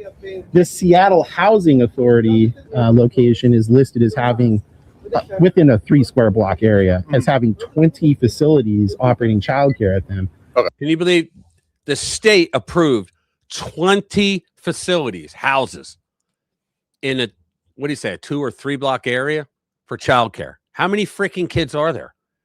Like build a school or something. You know? And so far, only one of them appears to be legit. Okay. You have a gun on you? Oh, I didn't ask questions like that. Okay. Well, the issue is that now they're saying that you lifted your shirt. Yeah, because they're saying that you got a balloon. In a way to demonstrate that you were armed. You didn't. There was no intention. No. Okay, yeah, well, don't lie to me. You were there. You hear this asshole? There was someone back. Don't lie to me. He was there. Back there, there's someone over here. Did you feel fear for your safety? Like what was going on? No, I didn't feel fear. I didn't feel fearful for my safety. I was just like, hey guys, what are you doing? I was just trying to ask what was going on. And so to that end, did you ever move your shirt to reveal that you're armed? You can tell that the community is upset at large. And so if we just the community's upset. What about the frickin' taxpayers? walk away from this, then obviously that's going to have, well-documented after effects. Again, okay? I have kids sleeping in my room. So, yeah. I'm going to DCYF Child Care Center. Okay? I'm going. There's licenses for this place. I'm going there to see if you guys have applications for service. Yeah. Do you have a right? Yes, it's a business. You've seen my journalism, so you guys know I'm not a provocateur or looking for a fight. I think I probably am gonna just head out of this community right now. I mean, I've got 12 out of 20 places, and out of those places, 11 seem incredibly suspicious. Sure. One seems legitimate. Okay, wow, that's crazy.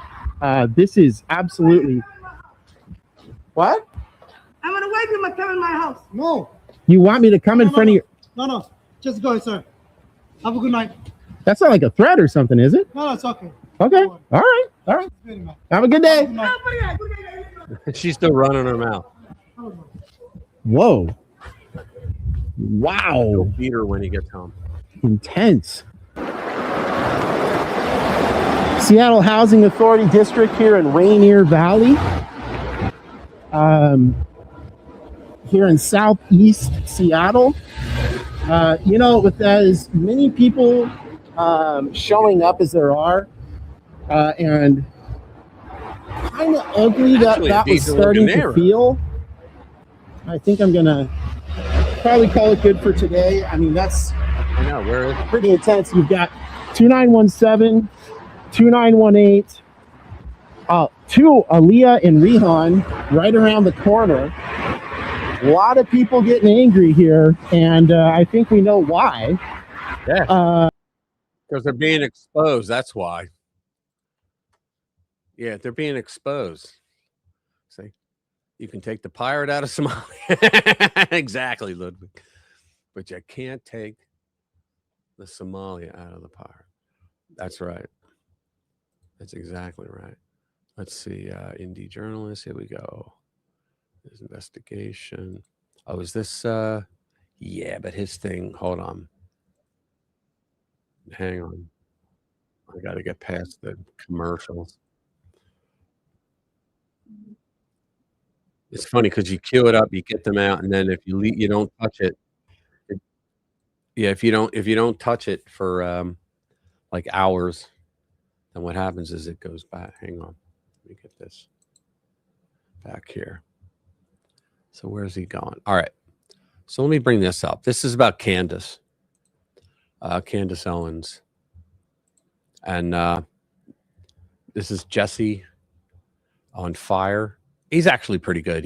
He gets a lot of good information. I'd like to know his sources. The people who are attacking Candace fundamentally do not understand what her role in this entire thing is. She is the magnetic center of an open source investigation. She is not supposed to only put pure factual information on her show. She puts clues on her show. She has a tip line getting thousands of tips every single day. She does her best to vet the ones that come in, and then she puts those on her show, and then the community chases them down. It doesn't matter if you don't believe this one or you do believe this one. It's your responsibility to chase down the ones that you do believe, and you look into them, and then you share them with other people, and then they share them with Candace, and then we develop the case that way. We're solving this together. Stop attacking her. The only way that we allow this whole thing to fall apart is if people start fighting with each other over individual clues. We are an open source detective agency. We've never had the opportunity to do this before. Okay. From this point forward, if people are attacking Candace because she puts something on her channel, they are blowing it. And people who are on Candace's side and you're attacking people who did an investigation into a clue that she put on the platform, you're also blowing it. That is not what this is supposed to be. She's doing exactly what she's supposed to do. Okay. If you took money to attack Candace, I guess that is that ship has sailed. Attack her all you want. You know, don't expect people to put a lot of faith in the credibility of things that you say going forward. Okay.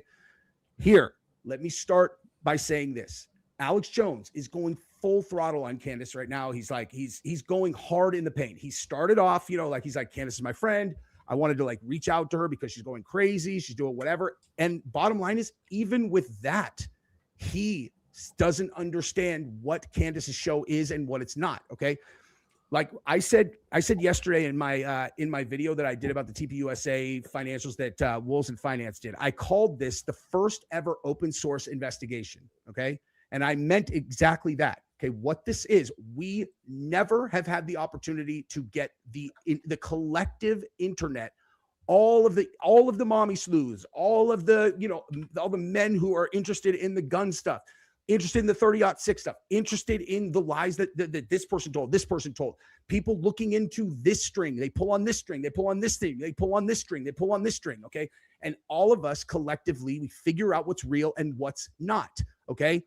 So when Candace says something on her show or puts someone on her show, and then that tip ends up not being accurate, that doesn't mean anything negative about Candace because that's not her job, okay? Her job, Candace is the lightning rod magnet of all of the community tips, okay? Like everyone wants to give her their information, and ultimately what she is doing, I don't even know if this is how she looks at her show, but I know that's how everybody should be looking at it, and it's how I look at it, which is why I couldn't understand why anyone saw what myself or Nate was doing as attacking Candace. I didn't understand. I'm like, what? Because the way I see her show is Candace she gets every tip on earth and she vets them. And if she can verify enough about a tip or about a person or whatever, then she puts it on her show. And she says, this guy says that he saw this and he saw this. I verified he's at Fort Huachuca. I verified that he was a Green Beret. Here's his story. And the reason he's on there, like what, no one knows what that would mean. What she puts him up and then we go investigate him. That's the whole point. That's the whole entire point. Okay. She said that 50 times. She's like, I'm not saying that he saw. I was going to buy one for Brian him, Harper. but he never answered the phone. That he did. And I verified that he was actually at Fort Huachuca. And I verified that he really was a Green Beret. So like, here it is. And everybody's like, well, so what does it even mean? Like last night, everybody's like, so what does it even mean if he's at Fort Huachuca? It doesn't matter. That's the whole point. That's for all of us to figure out if it matters. Like that's what this entire thing is. We're investigating this together, all of us. Every single person that's interested in this case. This is not about fighting with each other about who's right and who's wrong. Okay. No, it's pretty much everybody fighting about who's right and who's wrong. String gets, put on her platform. And it's like, I heard that this, and this, I heard that there are Egyptian planes that are following. I heard that there are this. Yeah. Candace is coming up with some pretty wild stuff, but in the past, I don't know of a time where she said wild stuff that she wasn't able to back it up later with receipts.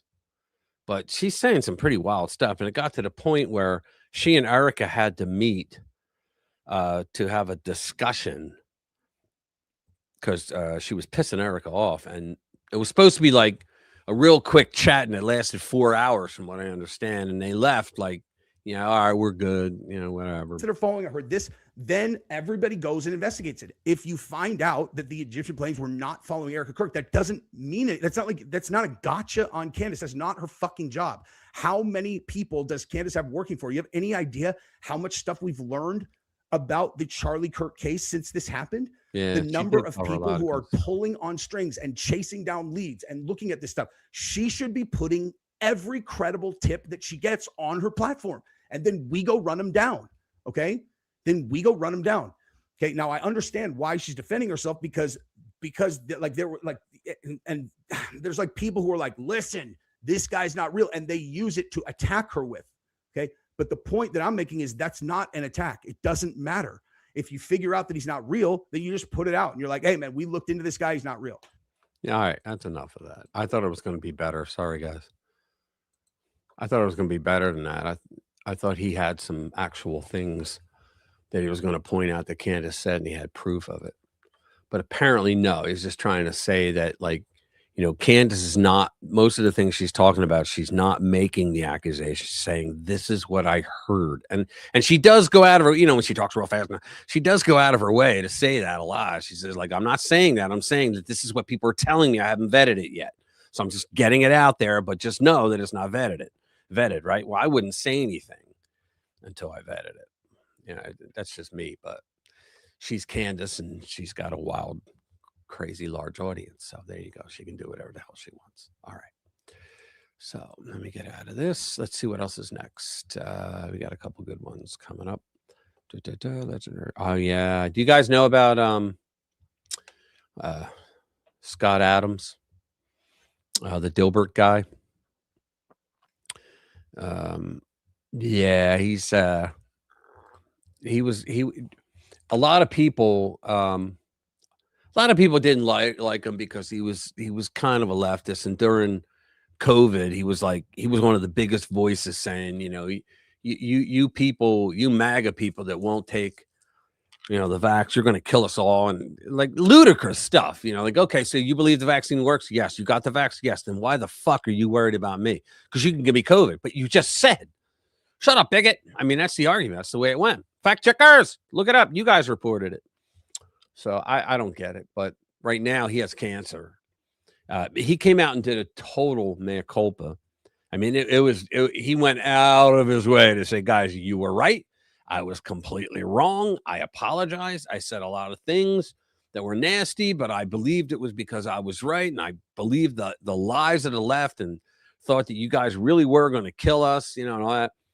But now he's dying of cancer, and he just got, I'm not going to play it actually, but he just got, he has cancer and he's had it for a while, but then his doctors just told him, look, you're at the point where there's no return.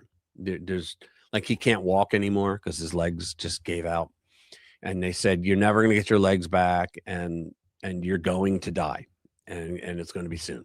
So he's just letting people know. It's pretty sad, but I feel bad for the guy, but yeah, I'm not going to show his video after all. I thought I could, but nah, it wouldn't be nice.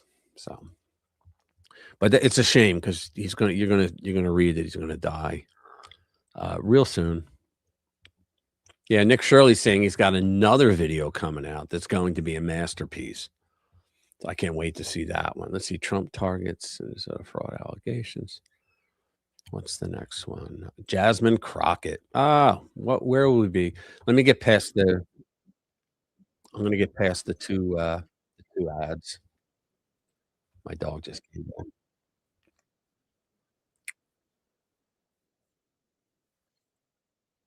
All right, so here we go. I'm going to bring it up.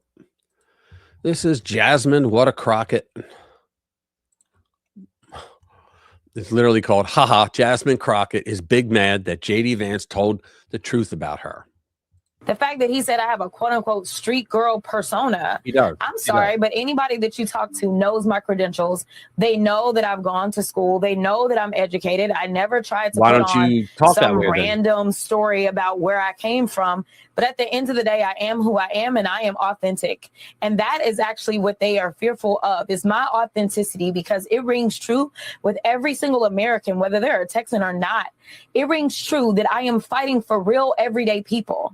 And instead of talking about policy, when you're talking about the record speaks for itself, baby, let's talk about your record. Because the only reason you're the vice president is because the current president tried to have his last president killed. Let's talk about qualifications. What? Let's talk about who has actually been fighting for people way before.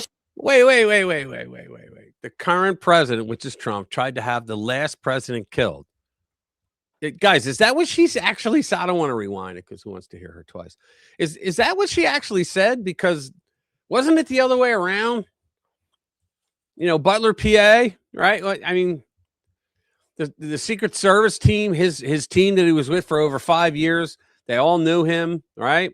Loved him. They were all scattered that day, right? They were put on different assignments that day, right? The Bidens, the Bushes, the Clintons, the Cheneys, they all sold short that day on Trump Social or Truth Social, Trump's website, stood to make millions. Last vice president. What do you mean?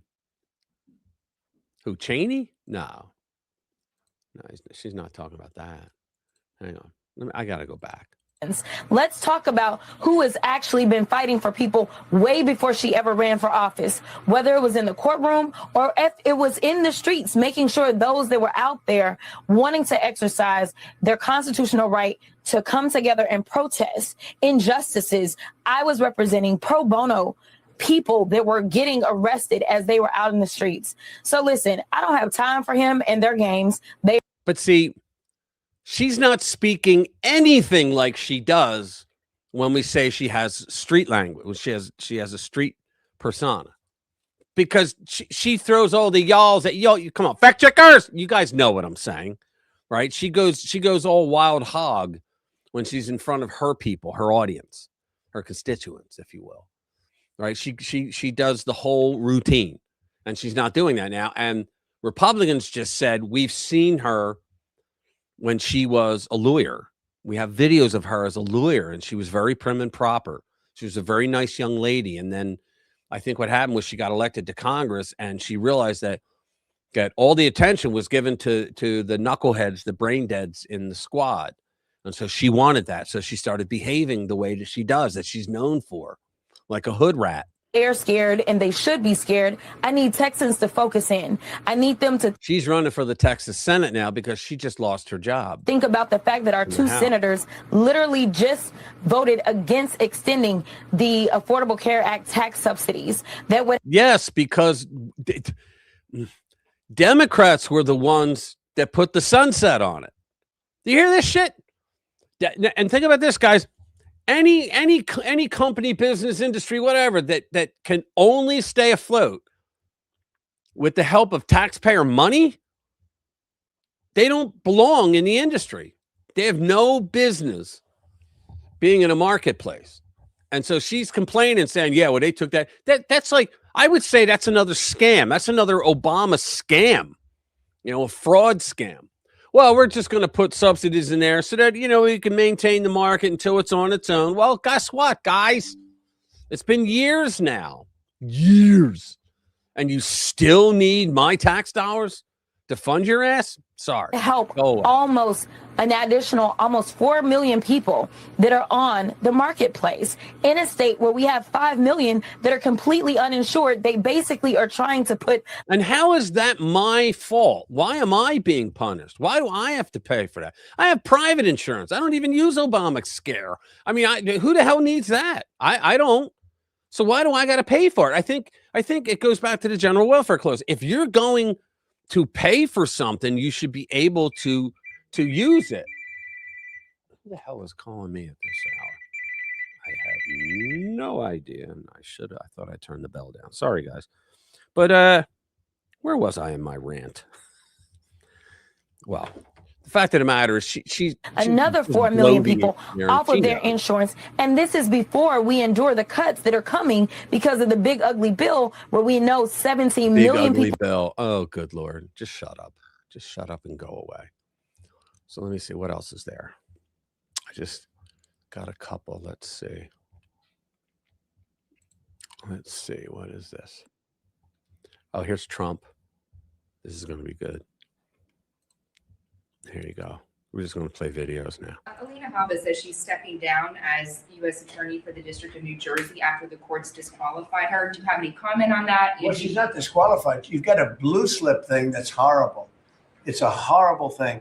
It makes it impossible to appoint a judge or a U.S. attorney, and it's a shame. And the Republicans should be ashamed of themselves that they allow this to go on, because I can't appoint a U.S. attorney. You hear this, guys? Donald Trump said the Republicans should be ashamed of themselves for letting this go on. They say that he's all about Republicans and he's always against the Democrat, never against her. He just trashed Republicans. That's not a Democrat because they put a block on it. So if you appoint in Virginia or in New Jersey or in California a U.S. attorney or a judge, I mean, a judge situation is ridiculous. The only people that you can get by are Democrats because they will put a hold on it. If I put up George Washington and Abraham Lincoln to be U.S. attorney in New Jersey or to be U.S. attorney in Virginia, we have Democrat senators. They will not approve them. And this is a gentleman's agreement that's lasted for too long. And it doesn't make it, especially in light of what's going on today. It means you can't appoint a Republican U.S. attorney, and we don't play the same game with them, but they do. And I hope that somebody speaks to Senator Grassley about doing something about the blue slip, because I'm telling you, John, corruption. I put up great people, top people, highest education, the best lawyers to be like U.S. attorney, and both senators. It only takes one. But if they're Democrat senators, they say we're not going to approve it. Because it's Trump. I had a couple of them say, why don't you appoint Democrats? All because Senator Grassley, with his blue slip stuff, will not let anybody go by. By the way, the Democrats have violated the blue slip provision on numerous occasions, but we don't do it. And what it means is, I guess they just have to keep appointing people for 3 months and then just appoint another one. Yeah, the Democrats will do, and what's funny is if whenever the Republicans do something to them to get even, to show them what it feels like, the Democrats act like it's the first time in history of the world that this has ever been done by the Republicans, that it's never been done before. They're so able to lie. And it's a very sad situation. We're losing a lot of great people. We have about 7 U.S. attorneys who are not going to be able to keep. And guys, a lot of people go, oh, yeah, who the fuck cares? Right? No, it's important because these U.S. attorneys are the ones that are supposed to be going after all the fraudsters in government. You can't if you don't have a U.S. attorney. And so this is why the Democrats are not allowing Trump's people to go through. They're just blocking their jobs much longer because of the blue slip. Because unless, I think I know why they did that, to protect their ass. Okay, that's why they did that. But it should be done away with. I want to be able to appoint the most highly educated, the most respected people. All right, you said that. Thanks, Don. All right, here's another one. This is Benny. Somalia.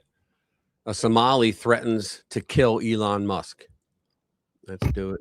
The era of toxic, suicidal empathy in Western civilization is officially over. People have had enough, and this is the moment that did it for me. This is a very popular Somali TikToker who is openly bragging about how much the Somali community defrauds the American taxpayer. Why would you get caught? You scam the government. Cool. Why? Now the galas are turning on us and they're questioning the legitimacy of all Somali businesses. Now this is horrible PR for us. Just a reminder that there's so much fraud in just Minnesota that it rivals the GDP of Somalia. That's how efficient these people are at committing massive state-level fraud, and we probably don't even know the half of it. Anyway, she's laughing about it, and then she threatens Elon Musk's life for exposing it. This is how it works, by the way, in the third world. I wouldn't worry too much about this one. I wouldn't worry too much about him. He about to die. He's about. It is something that caused Elon Musk, in response to this, to say this is war. Elon Musk understands this ideology because Elon Musk is from South Africa and knows what happens when a group of people take over. And those are the guys that were singing "Kill White People." Decide that they are going to loot government and plunder, pillage, and strip mine the productive classes of society and go kill for that treasure. That's exactly what happens at scale in South Africa with white farmers and whites in general. It's a reverse apartheid, and it's way worse than anything you've ever heard reported because the media doesn't ever talk about these things. But this is what's happening, and this is why we have to end all third world immigration to the United States of America. They don't want to be Americans. They want to be Somalis here in America committing piracy. They will defraud, and then they will kill you if you notice. This is exactly why we need to end all immigration from Somalia and consider deportation and denaturalization of the third worlders who are here in this country already, because this is the mindset. So end it now. Exactly. Well, everybody's calling to get them all the hell out. And you would think that even Democrat voters would be like, yeah, you know what? These people are causing a shit ton of trouble. They're stealing from us. But you know what it is? The money's so big that people can't relate to, hey, that's my money. They're taking my money. Because you think, well, I got to pay taxes anyway. Yeah, but wouldn't your taxes be lower if all those Doge expectations came to fruition? If they said, yeah, well, now we're not going to take more tax dollars to put towards that because you guys ruined it. So your program's over. We don't have to spend that money. Right? They wouldn't appropriate as much, and wouldn't your taxes go down because of that? Well, people know they never will go down because politicians be politicians. They're going to spend your money no matter what. And so people don't relate it to, hey, I'm being harmed here when these Somalis are spending $18 billion in our money for fraud. You know, it just doesn't relate to them. They don't see it. So let's see. Anti-Trump conspiracy just blew up in their face, in their face. Let's see. What else do we have? Yeah, here's one. Nick Shirley again. This is where they scam you no matter what. Here we go. Shocking unearthed footage shows parents pretending to drop kids off at a Minnesota daycare center. Let me see. I don't think. What do you guys think about the? Yeah, that's not the one, but here you go. So it says shocking unearthed video from 2018 state fraud case shows Minnesota parents dropping their children off at a daycare center and then leaving with the kids moments later as authorities probe a rampant billion-dollar fraud scheme. In the surveillance footage dated 2015 and obtained by Fox 9, parents are seen signing their kids into the facility so providers could bill the state for full days of care for children who didn't actually attend. So they go in, sign it off, because when you sign, they turn that into the state. Yeah, and you know who I had heard like several years ago that it was Ilhan Omar that taught them all how to do this. She looked up in the state what the regulations were and how they could actually apply. And I guess she used her power as a member of the House, the federal House. Oh yeah, I you can do that for these people. Yeah, they're all up and up. Yeah, they're all on the up and up. So apparently she was behind it all. Crazy, huh? So let's see. Where's the video? Yeah, this guy. They got that weird look, that I don't know, the Klingon type thing on their foreheads there. They all got that. But here you go. So they're going in, they're going to sign their kids up. Where is he? No, that's not it. I'm trying to find the video for that. There was a video. Hold on. Where the hell is it? Yeah, there's the Leerings. Did you hear that they came out? There were like 6 of them that came out at once. And they tried to fix the Leering sign into learning. Yeah, I don't see it. But yeah, well, there they are. All right, so we got to step through it then. So here's the parents going with their kids, and they're going to go in. They're going to sign it off, right? Then here's the same kids getting back into the car like 5 minutes later. Well, let's see. This is 3/31/2015, 16:02. Really, 16:02, and there's no time. Naturally, there's no timestamp, and it looks like that's the Leering Center right there because that's the same colors. Oh, that's crazy. Let's see. We got another one here. Where is it? All right. This one is what? Okay. Here we go. This is about Islam and Christianity. Let's see. Okay, here we go. That is why Christianity focuses completely and totally on polemics against Islam to keep the pressure off the Bible and keep pressure off Christianity. Your God and your prophet talked about us way before we ever heard of your God and your prophet. Your book calls us the worst of creatures. Do we get to respond? Your book says that our religion is false. Do we get to respond? They want this world where they get to blast us and we just have to sit here like good dimmies and take it all. Too bad, Sadiq. We are not, have never been, and never will be your dimmies. That is why you gotta love that. They're finally fighting back. So I think that's another good thing that we got out of the all the fraud that's going on, because people are finally, smacking Islam in the face and saying, "No, we ain't buying your bullshit anymore." Let's see, what's this? There we go. There's another one. Epstein survivors. Let's go. Here we go. Let's go back. With so many pressing issues on our plate, just very frustratingly to us, the Democrats are delaying that work even further with a political. Yeah, it's like every freaking one of these stupid memes from the left-wing groups on Facebook. They're all pushing the whole Epstein thing, and Trump was his best friend. Trump was sucking his fact checkers. I didn't say it.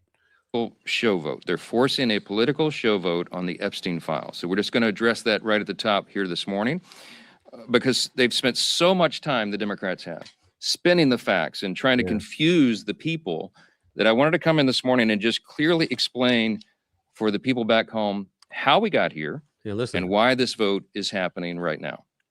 First, a quick review of the relevant history here. For 4 long years under the previous administration, under the Biden-Harris administration, Democrats insisted there was no border crisis. Remember, they told you that that wasn't a problem at all. They dismissed inflation as transitory. That's what they told us. They told the American people not to believe what we could all see with our own eyes, that there was an obvious mental and physical decline on the part of President Biden individually. And now, seemingly overnight, these same cast of characters, they've taken a sudden and urgent interest in the Epstein investigation. Suddenly, it's all in the name of transparency. That's what they're trying to tell us. But the truth is, the biggest proponents of this discharge petition were never actually interested in transparency or ensuring justice or protecting victims of this unspeakable tragedy, the Epstein evils. And how do we know that?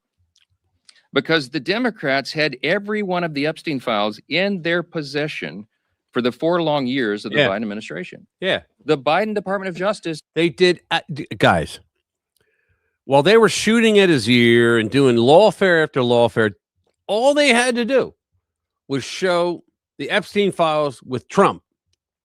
Would have been over. That's how we know they don't exist. Do you think they would? They went to the lengths to have prosecutors commit lawfare. They could go to prison for doing that if it's proven. Fonnie Willis may, but they're not, all they have to do is leak it. They leak everything. Leaking's a felony. It's part of their whole program. Leaking stuff. All they had to do was leak any bad stuff about Epstein and Trump that they had. That's all they ever had to do. But they didn't. They had 40. That administration was mean and evil. They did things that we like. When Biden talked about people not getting vaccinated, when he said, my patience is wearing thin. Who the F does he think he is talking to Americans that way? I mean, who did he think he was? You know, president doesn't talk to Americans like that. Fuck you. Right. So he's right here. Had the files the entire time. And not a single one of the people who are so loud and animated right now, they never said anything about it for all those 4 years. None of them held press conferences. That's right. None of them demanded the release of the documents. And under Biden's DOJ, when they prosecuted just Epstein and Ghislaine Maxwell, not a single one of these Democrats or any of the proponents of the discharge ever made any noise about that at all. And their number one thing since the day Trump came down, I think he was halfway down the escalator when they said, that's it. Everything we do from now on for eternity is to stop him from getting elected to anything ever again. So, you know, they would have come out with it. So it's fair for the American people to ask the question, why now? Why suddenly are they so interested? They have such an urgent interest in the Jeffrey Epstein matter. The truth is simple and straightforward and obvious for anyone who is willing to look at it objectively. Clearly, this is a political exercise for Democrats and a few others, sadly, and it is as deceitful and dishonest as their pointless stunt to shut down the government. Same ideology behind this. Democrats are trying to use the Epstein matter as a political weapon to distract from their own party's failures. And in a desperate attempt, they're trying to somehow tie President Trump to the scandal. President Trump has nothing to do with it. He has said himself he has nothing to hide. And that's clearly what they've been trying to do. They're trying to attack President Trump with so... Exactly. It's such horse shit. All right, let's see what else we got.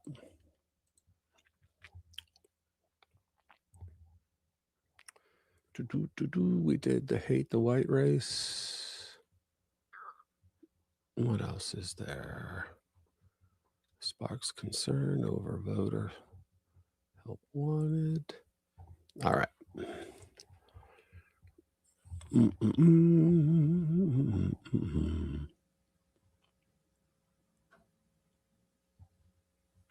Let me see. Angry Americans.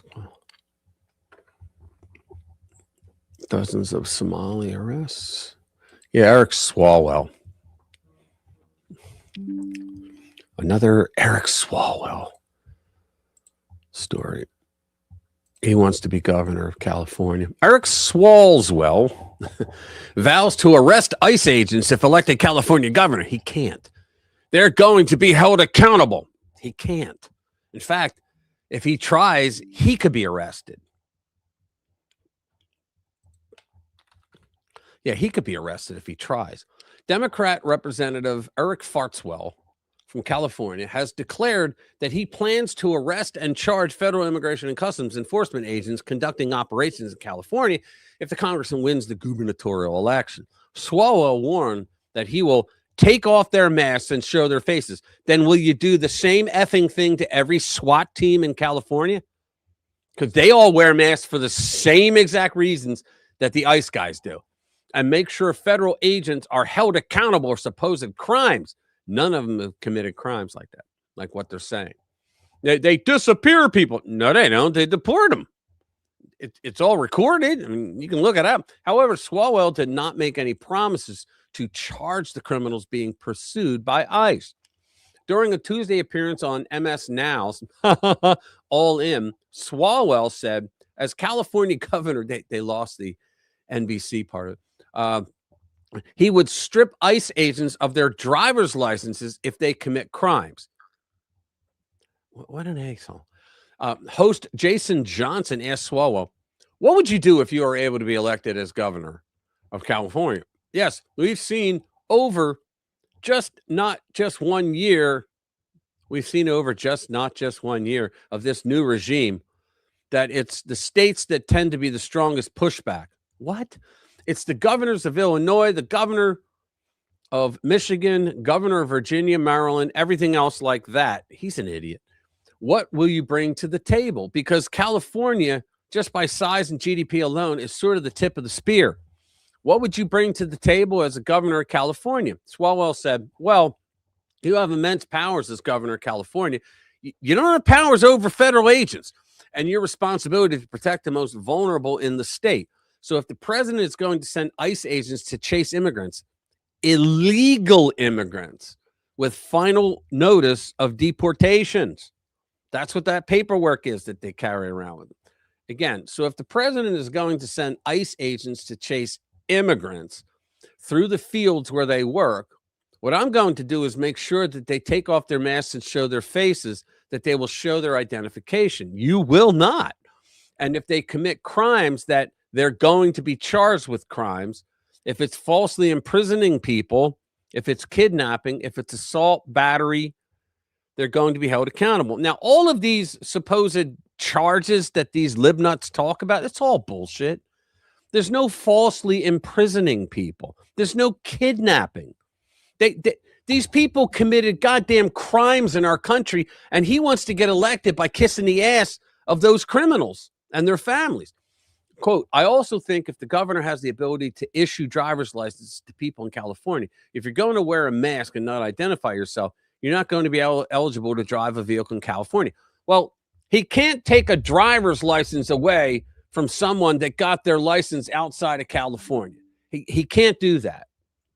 There's a lot you can do, but most importantly, you have to go on offense. Otherwise, the most vulnerable in our community will always be on defense. It's not, oh God, they're not your community. They're illegal aliens that shouldn't be here. They've committed crimes.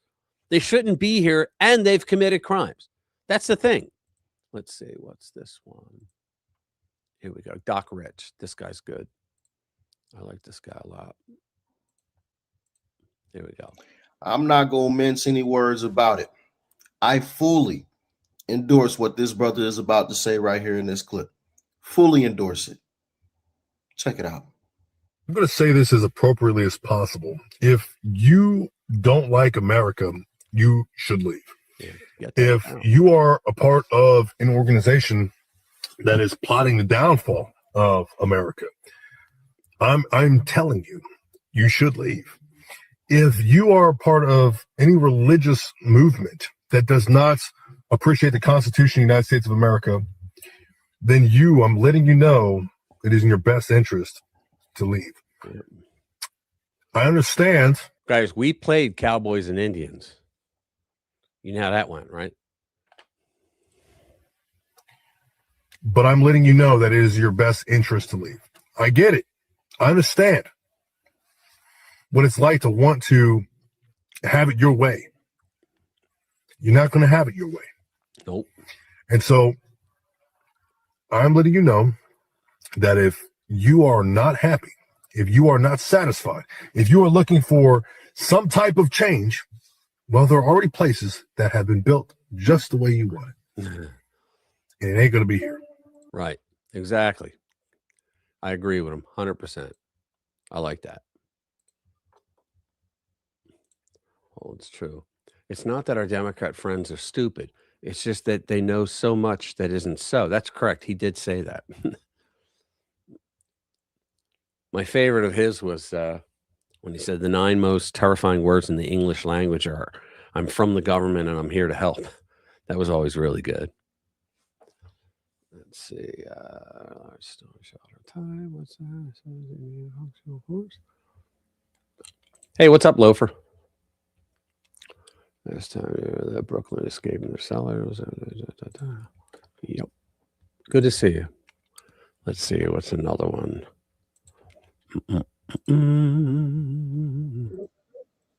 Okay, let's bring this up. Yeah, there's these two ladies that do Promethean action. I like them a lot. You guys would like them a lot. Let's take. I'll give you £1,000 right now if you could tell me the.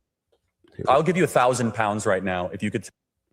I'll give you £1,000 right now. Oh, it disappeared. Hang on. Let me bring that up again. That's not it.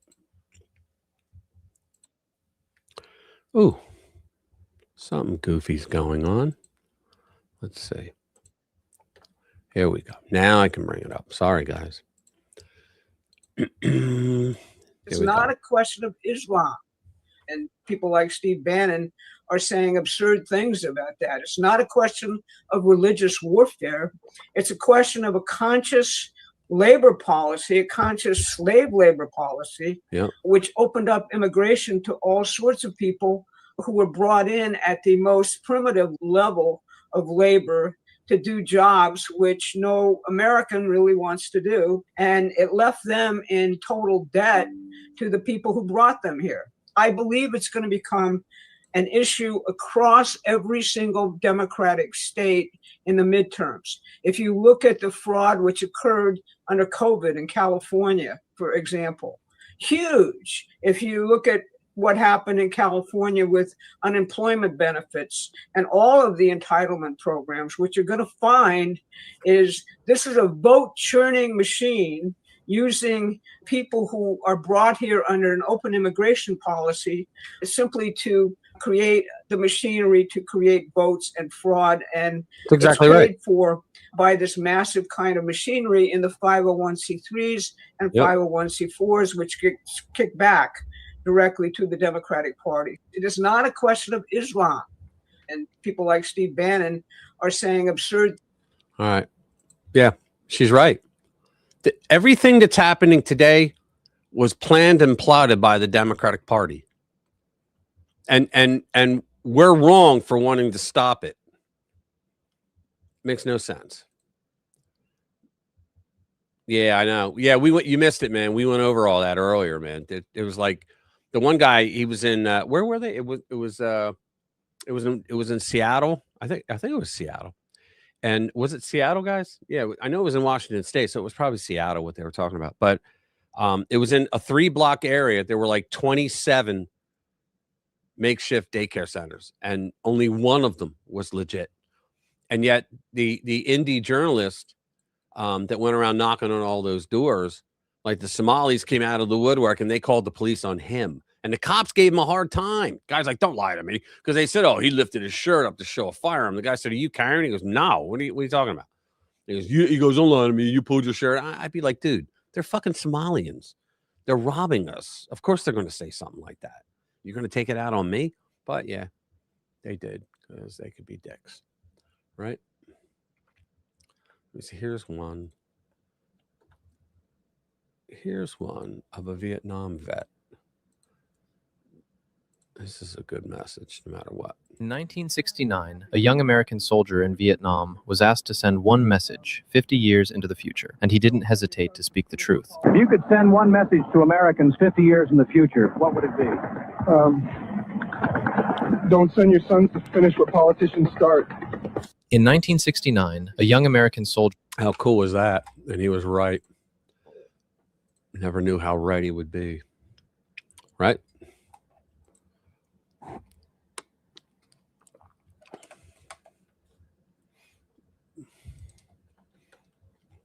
Let's see what else we got. What else? I'm going to go bring it up this way.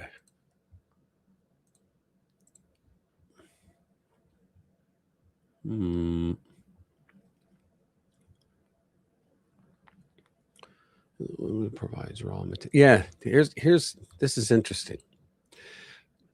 It said, meet the woman who provides the raw material to Trump's influencer machine. Get this. She provides the raw material to Trump's influence. This is her. Okay, I never heard of her before.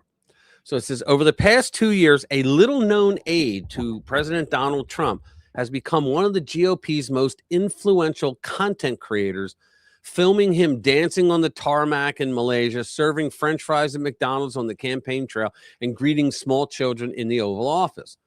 Margot Martin, a 30-year-old who gets as close to the president as the Secret Service detail, is the quiet engine of social media operation that has transformed presidential communications. Armed with an iPhone camera, she gives what feels like a behind-the-scenes glimpse of the president and the most potent element that spurs online engagement, a sense of authenticity. Martin's raw material is then processed by a sprawling network of better-known right-wing influencers who use that content for memes, podcast clips, and shows that go viral, reinforcing Trump's bond with his most ardent supporters and maintaining his status as a ubiquitous pop culture figure for everyone else. That's pretty cool. So she's the one that basically builds up the stories, the cool kid stuff, you know, the memes and all that shit. Well, that's cool.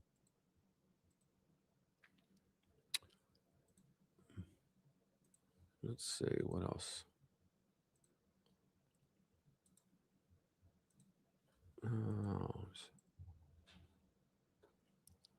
Okay, let's see. Here's another one, Doc Rich. Now, this is one heck of a mic drop moment as he sat right in front of the Senate. Check it out and let me know what you think. I just have to say, this is the first time I've had a chance to sit in front of the Senate. If no harm has ever come to anybody under Obamacare, and it's such a great plan, why are you all not on it? Right. He's right. Now, this is one. What, you know what happened? When Obamacare was going down, I remember this like it was yesterday. When Obamacare was going down, when they finally got to the part where they were reading it, and it says that members of Congress are going to be transferred to Obamacare, they went, fuck you, I'm not going to vote for this thing. If you know. So then Obama put in that rider that said, oh, no, you don't have to if you don't want to. Come on. So he bribed the Congress to vote for Obamacare. No, and if they didn't want to be in it, then why did they put their constituents in it? Right? People don't want to ask that question.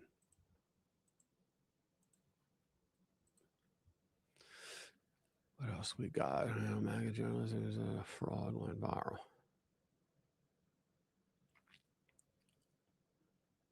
Yeah, here's one. RFK is back.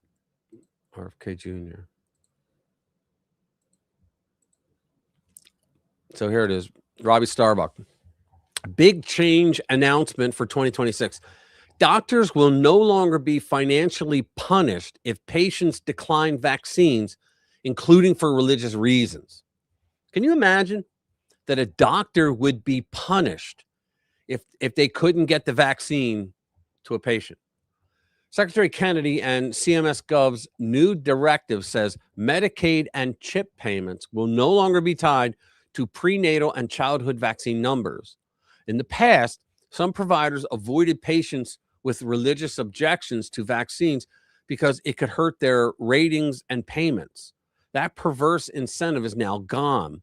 CMS Gov is also signaling a shift in how it rates quality of care to include informing families about vaccine choices. That's a good thing. Explaining vaccine safety and side effects. Side effects knowledge is good.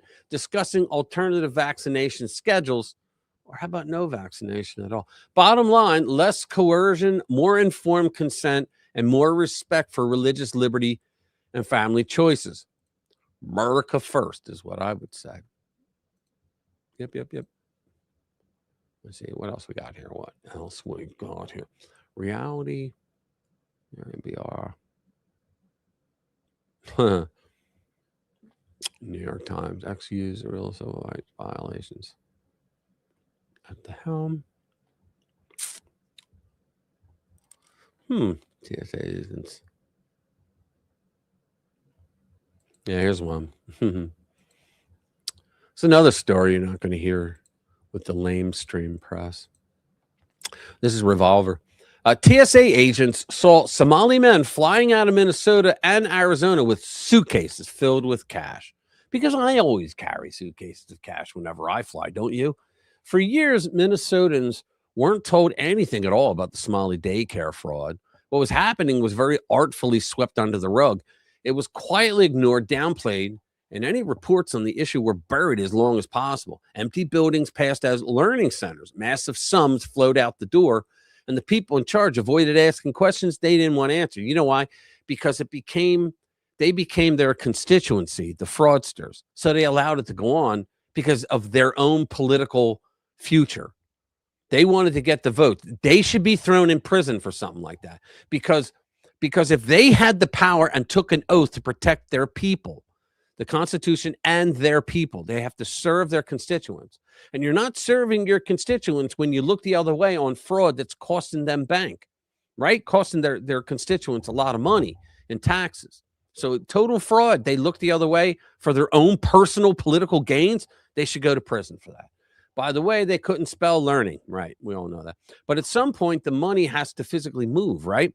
Nick Shirley's bombshell report claims that much of the hundreds of millions that Somalis scammed was going back home and in many cases was funding local terror groups. Yeah, Al-Shabaab. The massive Somali daycare fraud in Minnesota has left a lot of people reeling and really pissed off, and for good reason. We're not talking about some isolated mistakes or paperwork errors. This group is a large swath of the Somali community in Minnesota, gleefully exploiting a U.S. system where taxpayer dollars meant to help low-income families were stolen.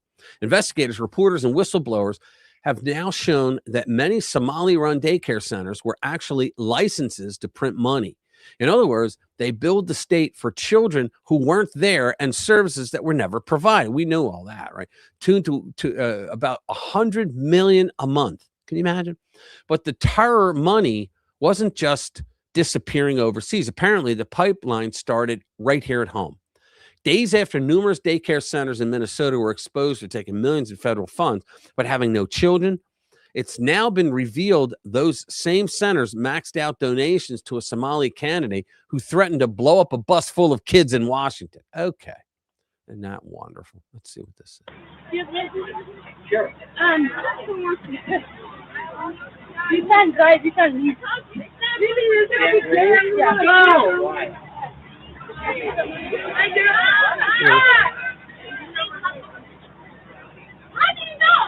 Muslim. I'm Catholic. I might have a vote. You believe it?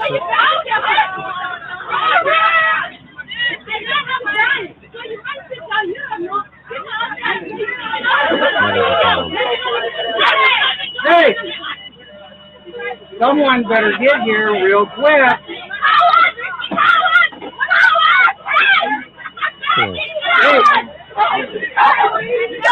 And there would be Democrats that would argue against deporting her. I don't care what you want. I'm going to tell you right now, these are children on the bus, and I'm going to ask you to get off the bus right now. I'm going to ask you one, and then I'm going to take you off the bus. If you choose not to get off the bus, I'm going to drop you right here as we stand. Nice. Do you understand that? Okay, then what I would do is back up off this bus.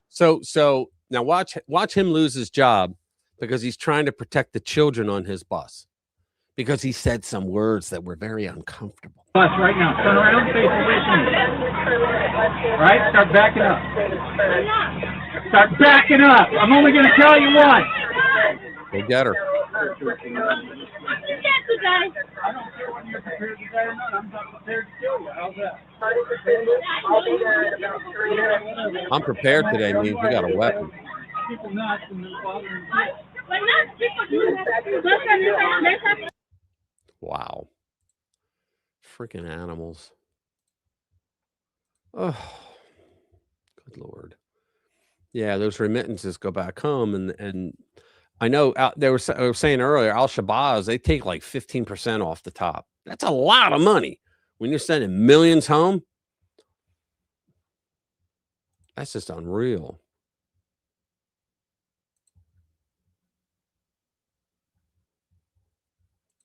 Let me see something. All right, let's do this. This is going to be good. Here we go. Okay, let's bring it back. Here we go. The ladies on The View, they don't know what hit them. You are an immigrant. You're an immigrant in this country. Yeah. I love that. Did you have a visceral reaction to what they're doing, what ICE is doing when you see the video? She said, did you have a visceral reaction? Hoping that he'll go, oh, I gotta be liked on this show. Yeah, I did. Well, I tell you, you said that the immigrant, I'm so proud and happy that I was embraced by the American people like that. I mean, imagine I came over here with the age of 21 with absolutely nothing. But the key thing also is at the same time that we got to do things legal. That is the important thing, you know. So you got to do things legal. And those people that are doing illegal things in America and that are foreigners, they are not smart. Because when you come to America, you're a guest. Yes. And you have to behave like a guest. Like when I go to someone's house and I'm a guest, then I will do everything I can to keep things clean and to make my bed and to do everything that is the right thing to do rather than committing a crime or being abusive or something like that. So that doesn't really work in this country. So I think the important thing is right now they're thinking, how the hell do we get him off the show? Go to commercial. When you become an immigrant, to think about, okay, I go to America because I want to use America for the great opportunities that America has in education, in jobs, creating a family, all of those kind of things. Then you have to think about, okay, if I get all of those things from America, then I have to give something back. You have a responsibility as an immigrant to give back to America. And what kind of Democrat immigrants are giving anything back to America? And to pay back to America and to go and do something for your community for no money whatsoever. So he's like, but. The ladies on The View, they don't know what hit them. Wow. Yeah. So chalk one up for Arnold. Who knew, right? Chris, you're back. What's up, brother? Yeah, Trish Regan. She's really good. Get to the chopper. Yeah. That's good. Let's see. What else? Do I have anything else? Hang on. What's this? Okay, let's do this. We'll bring this one up now. Want to see God perform a miracle? Transgender person is saying that God called them to preach the word of God and to be a pastor, transgender.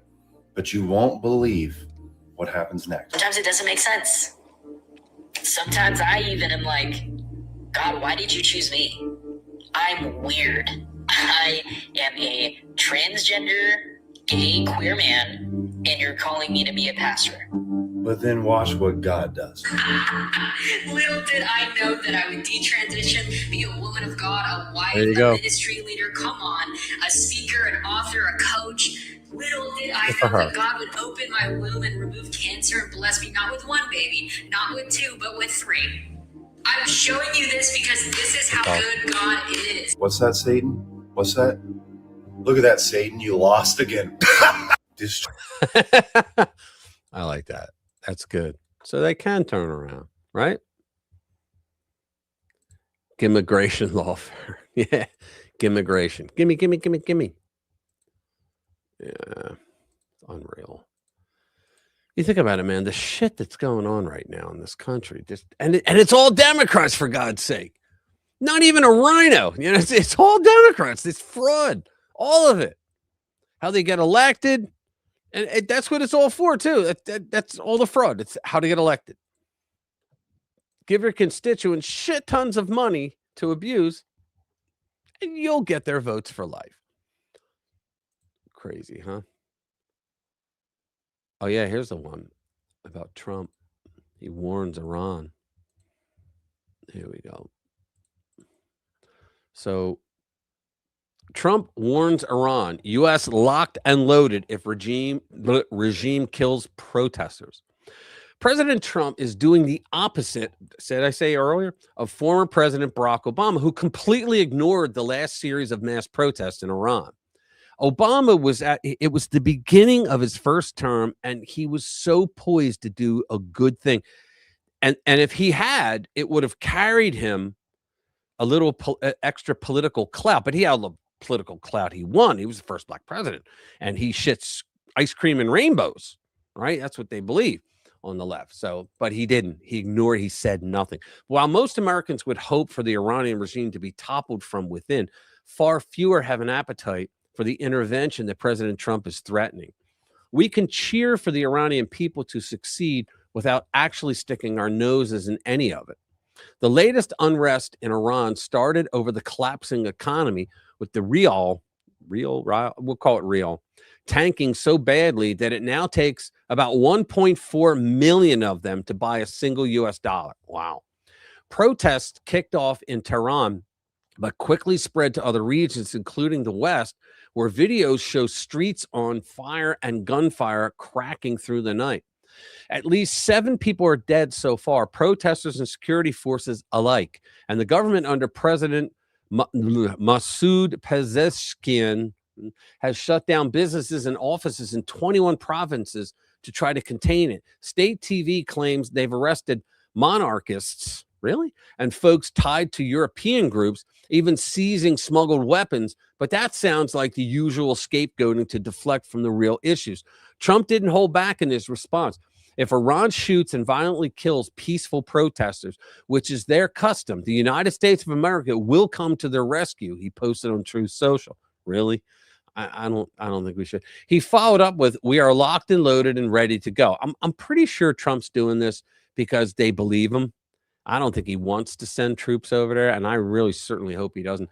It's a clear, but I'll still support him because he's better than anybody below him. It's a clear line in the sand, especially after the U.S. bombed Iranian nuclear sites. That was good. Back in June, during that short dust-up with Israel.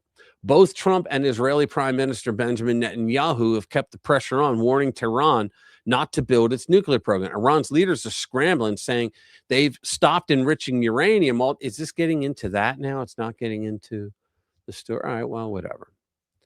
So in the end, Trump's warning might deter more bloodshed, or it could escalate things if Iran doubles down. Americans remember the quagmires of Iraq and Afghanistan all too well. So any intervention is a non-starter for anyone other than the most hawkish neocon. Exactly. Supporting the protesters morally is one thing. Jumping in militarily is another. But see, a lot of people would argue, if you have a regime like that, like the Democrats here, they don't give a shit what their constituents want to do. They want them to do. They don't care. They stopped giving up. They gave that up years ago. They're just more bold about it now and openly speaking. Fuck you, I'll do what I want in office, right? Well, what if you have a regime? What if tomorrow Iran, the government, starts sending out all these army guys to go shoot all the protesters? Are we supposed to get into a war with them? I hope not, because it's not our fight. Let's see. If you hear some cries, that's my German Shepherd is having a dream right now, so he's talking in his sleep.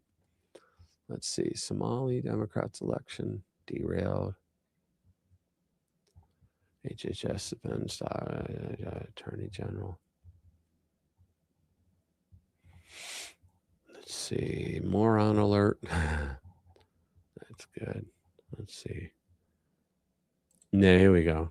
Another Democrat-created problem with property taxes. Ready? The new year brings more bad news. Let's put this on hold. Brings more bad news for Minnesotans. Property taxes are set to jump by $1 billion to cover for the mess Tim Walz created. He blew through $19 billion surplus, raised $9 billion and raised taxes $9 billion, hiked spending 40%, and let $9 billion plus get stolen in fraud. Unbelievable. Let's hear what this is. You might not like what you see when you open up that envelope. I did not open mine. I didn't want to see it. Preliminary notices so far, but these new numbers just released by the Minnesota Department of Revenue show property taxes around the state could increase by a total of almost $950 million. Can you imagine that? That's a jump in nearly 7. And the same guy that wants to get reelected for another term because of him. Percent compared to this year. Allowed it to go State on. says cities, counties, schools, other taxing districts are all taxing at a higher rate than last year, as we have been reporting on for weeks now. Local governments have until December 29th to set their final levies. The finalized property tax statements will be released early next, and you might not like. Wow. That's just crazy. Let's see. Here's another Benny. I like Benny Johnson. There you go. I cannot believe that a federal health press conference started this way. Watch this. Based.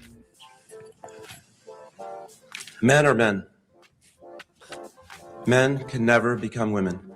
I love this. Women are women. Women can never become men. They're all crazy. You gotta love it, man. And it's like the Democrats made that possible.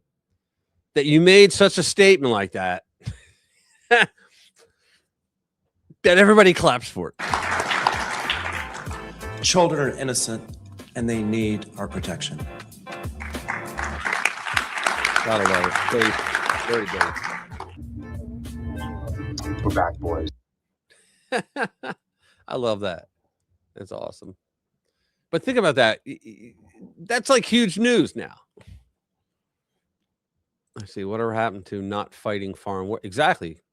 That's why I don't think Trump would go in.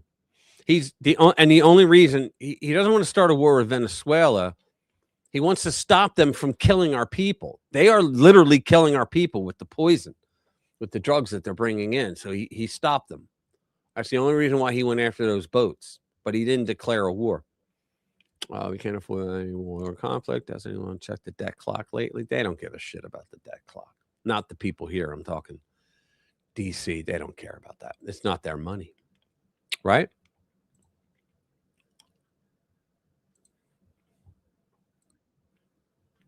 Here we go. This is going to be good. Here we go. If you're kicking out Somalis, you have to kick out everyone else. Like, I'm gonna be honest, I'm speaking for all of my African brothers and sisters. If you kick Somalis out, you have to kick all of them out.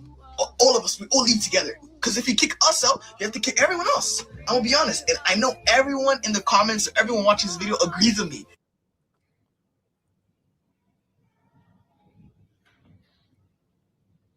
You got a deal, bud. You got a deal. If you're That's funny. Yeah, kick them all out.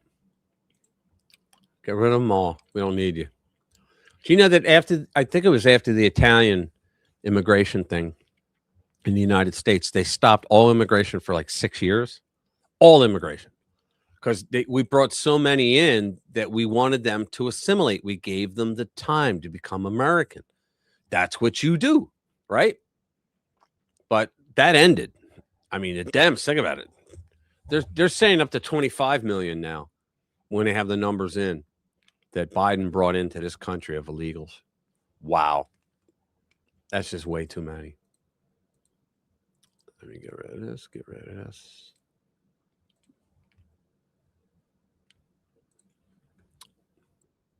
Here's another one. U.S. Marine stops an armed robbery. Gotta love it. I saw this. The other one runs away. Hoorah! Let's watch it again.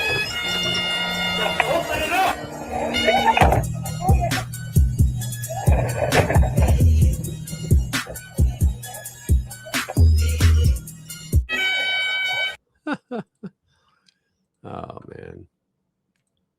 Now, if that guy would have got hurt, he would have seen charges. Right? They would have thrown charges at him.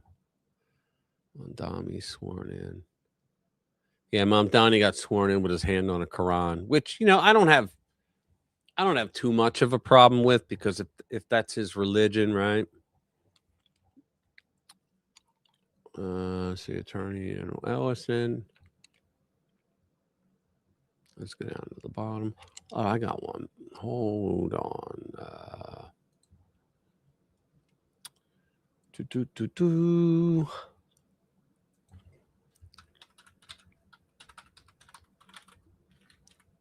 Let's see. Where is it from? Let's go here.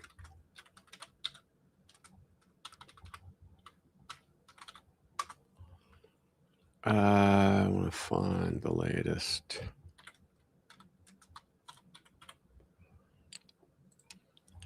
Let's see. It's just it's a paid one. Damn, I had a Kurt Schlichter one I wanted to put up. And he has a paid one. It's going to be a great year. I just can't pay for any more subscriptions because I just half the ones I don't read anyway. I'm putting all this money out. What's disgusting? I forgot. I've been saying so many things. I forgot what I said that was disgusting. Sorry. Let's see what else is there. Let's go. I don't see any. Oh, there we go. Major operation after health issue. After health issue. Okay, let's go to. Oh yeah, here we go. This is it right here. The Calais case. This is the report. I thought I put this up. So the Supreme Court could give Republicans strong chance to hold House in 2026. God love them. The U.S. Supreme Court appears poised to tighten the reins on how federal courts enforce Section 2 of the Voting Rights Act. Potentially, Section 2 is the Gingles. Potentially, Gimbals used to be a store, shielding state lawmakers from challenges that conflate race and partisanship in redistricting. Now, the funny thing is, you could say what they wanted to say, but it had to be through politics, right? Your state legislatures are allowed to gerrymander according to politics. We want to win, so we're going to do it. Both parties do it, right? But the Democrats did their redistricting after the Gingles case, which was the part of it changed Section 2 of the Voting Rights Act, right? That I talked about earlier, that voter dilution. And they did it for racial reasons, right? It wasn't for political reasons only. They had racial reasons in there. They wanted black congressmen and women.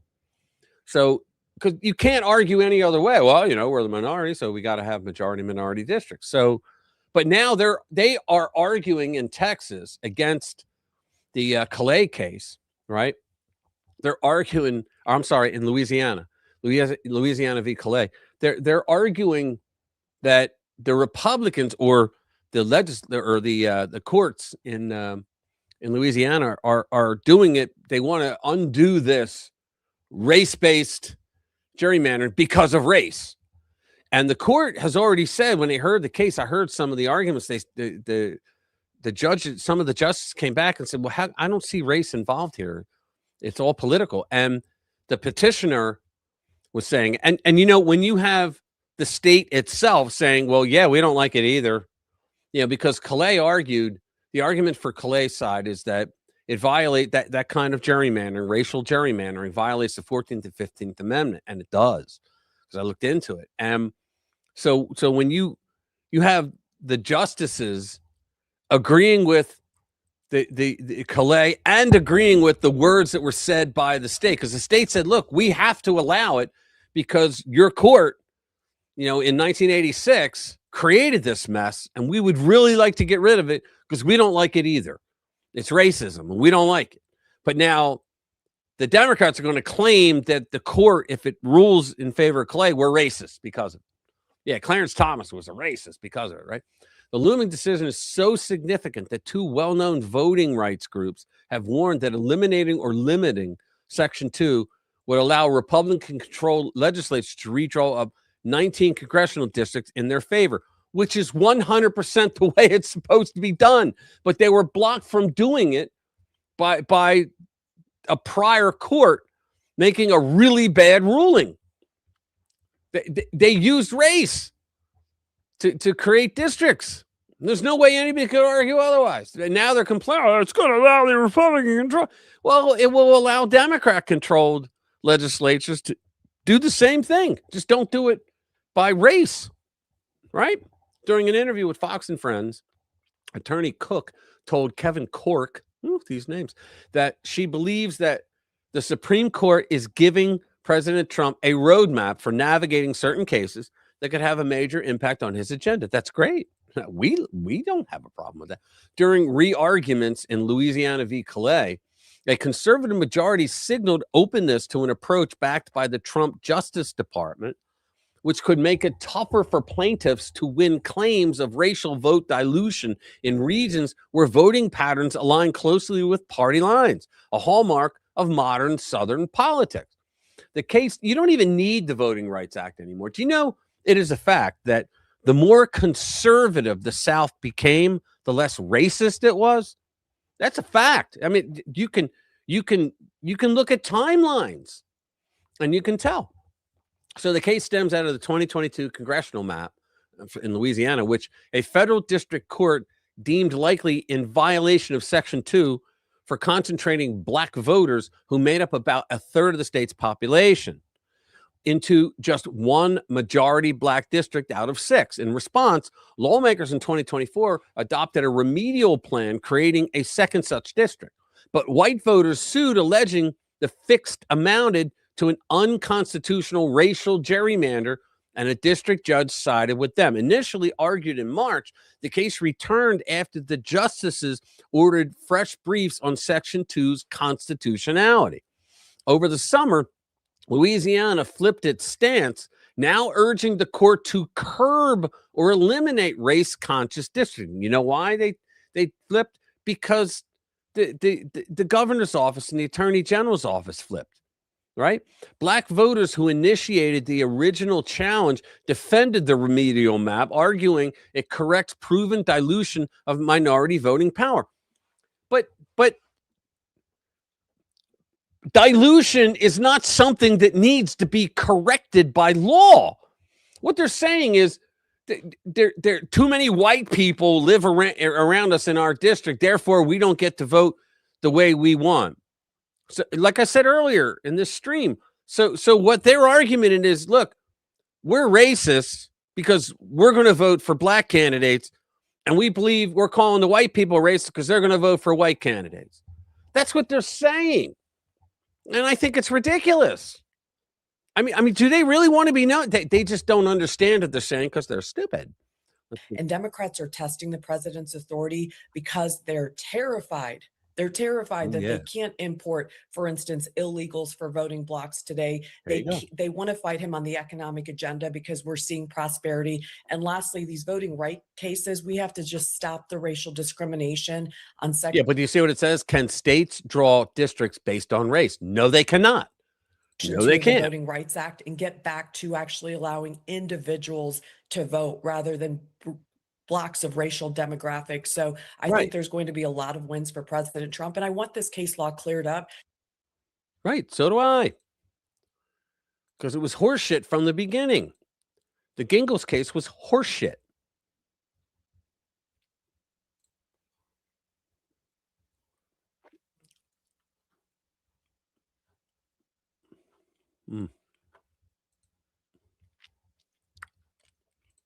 Oh, we got to see this one now. Oh, here we go. Yeah. Tim Walz being booed really badly. Yeah, his own party is not putting him on the top of the ticket. Thank you all. Thank you. Boo. Thank you all. Well,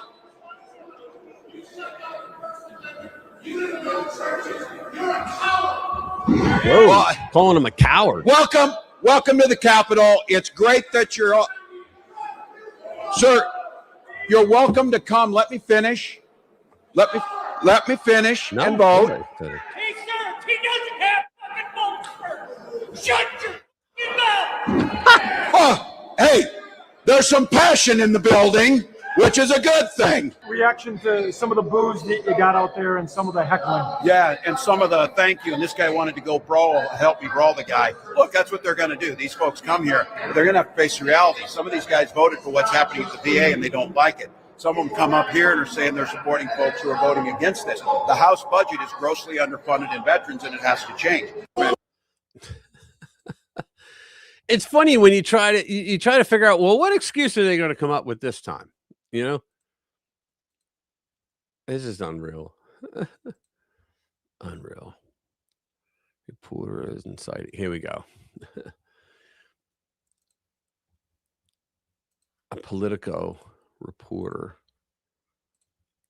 ICE accuses a Politico reporter, Josh Gerstein, is inciting violence against federal agents after an ex post. Gerstein said that the amateur effort to knock on doors of home daycares in Minnesota would intersect with the state's robust stand your ground laws. Are you kidding me?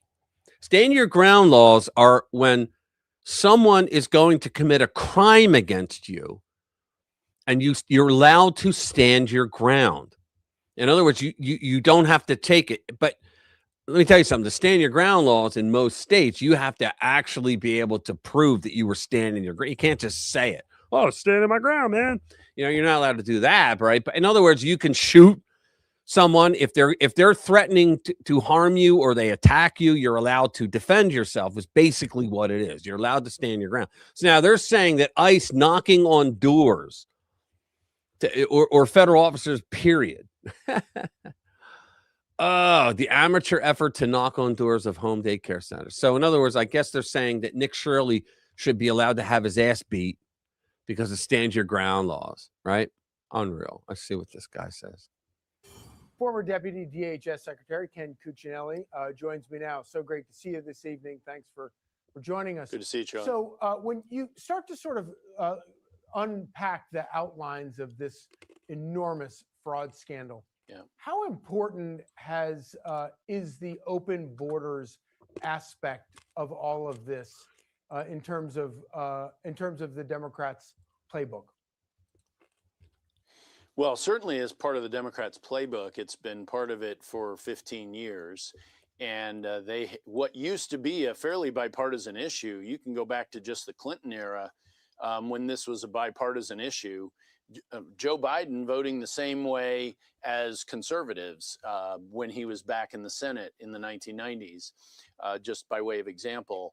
And under the Obama administration, really it started under the Bush administration to see the political divide and the Democrats try to use the issue. Well, in the Minnesota, you've got this concentration of Somalis, I believe the largest concentration outside of Somalia. And some of them are here legally, as was noted earlier in your report. Some are here illegally. That implicates the open borders policies, as well as just the free parole, the asylum for any reason mentality of the Biden administration. And then you roll that into the kind of fraud at a scale I'm not sure we've ever seen in the United States before. And some of that funding is reportedly, from Fox reporting, getting back to al-Shabaab. And for your viewers, al-Shabaab is basically Al-Qaeda in Africa, is the simple way to think of it. It's a terrorist organization, vicious, jihadist. Is that Leering Center again? This money is reportedly they should franchise back that to funding that terrorism. So this is unlike anything I think we've ever seen on the fraud front in the United States. Well, certainly it raises lots of questions because, one of the things about fraud and stealing $9 billion, especially if you're illegals coming from a country. Well, they're not getting into what I thought they were going to get into. I got something else I can go to. Here we go. Hold on. Let's bring it up again. Share the screen. Here we go. Get this. Look where I'm at, y'all. It's Saturday. This guy's a good I've been guy. here 6 days. I did 6 days last week. I did 6 days the week before. That's 70-something hours of work, 60-something hours of work. That's like 2 weeks worth of work almost. The point of this video is it's Saturday. I could be at home being lazy. I could be at home scrolling. Ain't nothing wrong to the people who did they 40 hours. I ain't saying that. I'm just saying, like, it's dudes out here who really sitting on their ass and ain't doing nothing, making excuses and blaming the white man in the system for their motherfucking mishaps. I'm a convicted felon. I've been to prison. I've been in gangs. I sold drugs. I got shot. I fucking jumped people. People jumped me. Know what I'm saying? All kinds of shit. I'm from the streets. But look, I work at Pepsi. I make $30 an hour here in New Jersey. I fought hard 5 years to stay out here free. I maxed out on parole.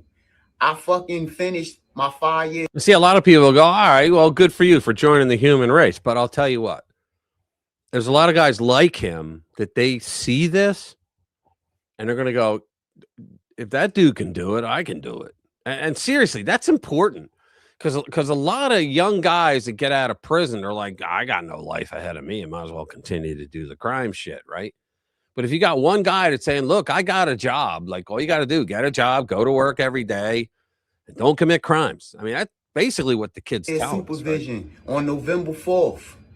I'm just a walking testimony that stop making excuses out here, gentlemen. I love it. Yeah, I love it. I love the fact that he's standing on business. Because see, if I say it and I say, well, this is where I came from, nobody will say that they can relate to it, or they'll make excuses and say, oh, you just want to slip through the cracks. You the one that they let through.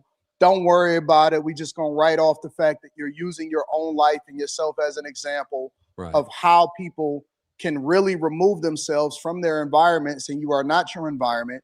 You are not your culture. You are not the people that you surround yourself with.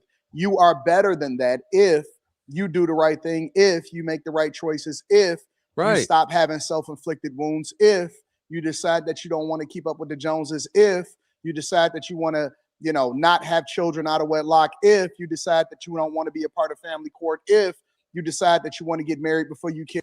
If you don't want to get into a car with your buddies and one of them's always got a gun. And this is all across the board. This isn't just black people, white people. This isn't, you know, male, female. So many people are complaining about the system that is not perfect, but it is perfectly set up for you to win in the United States of America in today's age and time if you don't take out an enormous amount of student loans, if you don't go to college and start messing up the money, if you decide that you want to go to community college instead of going to a major university so that you can minimize the amount of money that you pay into these places. But he's a perfect example when he says that he went through all of this and he's still winning. Yep. You got to love it, guys. I got two more. Let's do a Joe Rogan one right now. Joe Rogan reacts to Democrats. Everything that Trump has said he was going to do has not done. He has lied about deporting. There is nobody being deported. I come to all these protests, and the number one thing people are upset about is people being deported. She's the gun girl, the Second Amendment. It's like the number one. Stay until the end of the video to see how this woke Democrat tried to call ICE, but instead got destroyed by Caitlin. Deportation means that you get sent back to the country you came from. So you're saying we need to like ramp this up and deport people. What legal immigrant has been deported? There's been quite a few. I just need the name of one person. Wait for it. You're going to have to go online. ICE is waiting for them and handcuffing them. All you got to do is get off Fox News. You aren't on Fox News and you don't know the answer either. Because Fox News doesn't tell you stuff like that. A lot of illegal aliens working under Trump. He is on the Epstein files. How do you know that? Do you have access to the files? I do not. Get your phone out. Let's call ICE. Call ICE. Yeah. Give me the number. Just Google it. ICE. So you want those immigrants to be deported, right? I do not. But you're going to call ICE on them. Holy shit. Jamie, pull that video up. Everything. That's funny. They're just so uninformed. It's just unreal. Here we go. This is great. Your brain read this wrong. Ready? Again.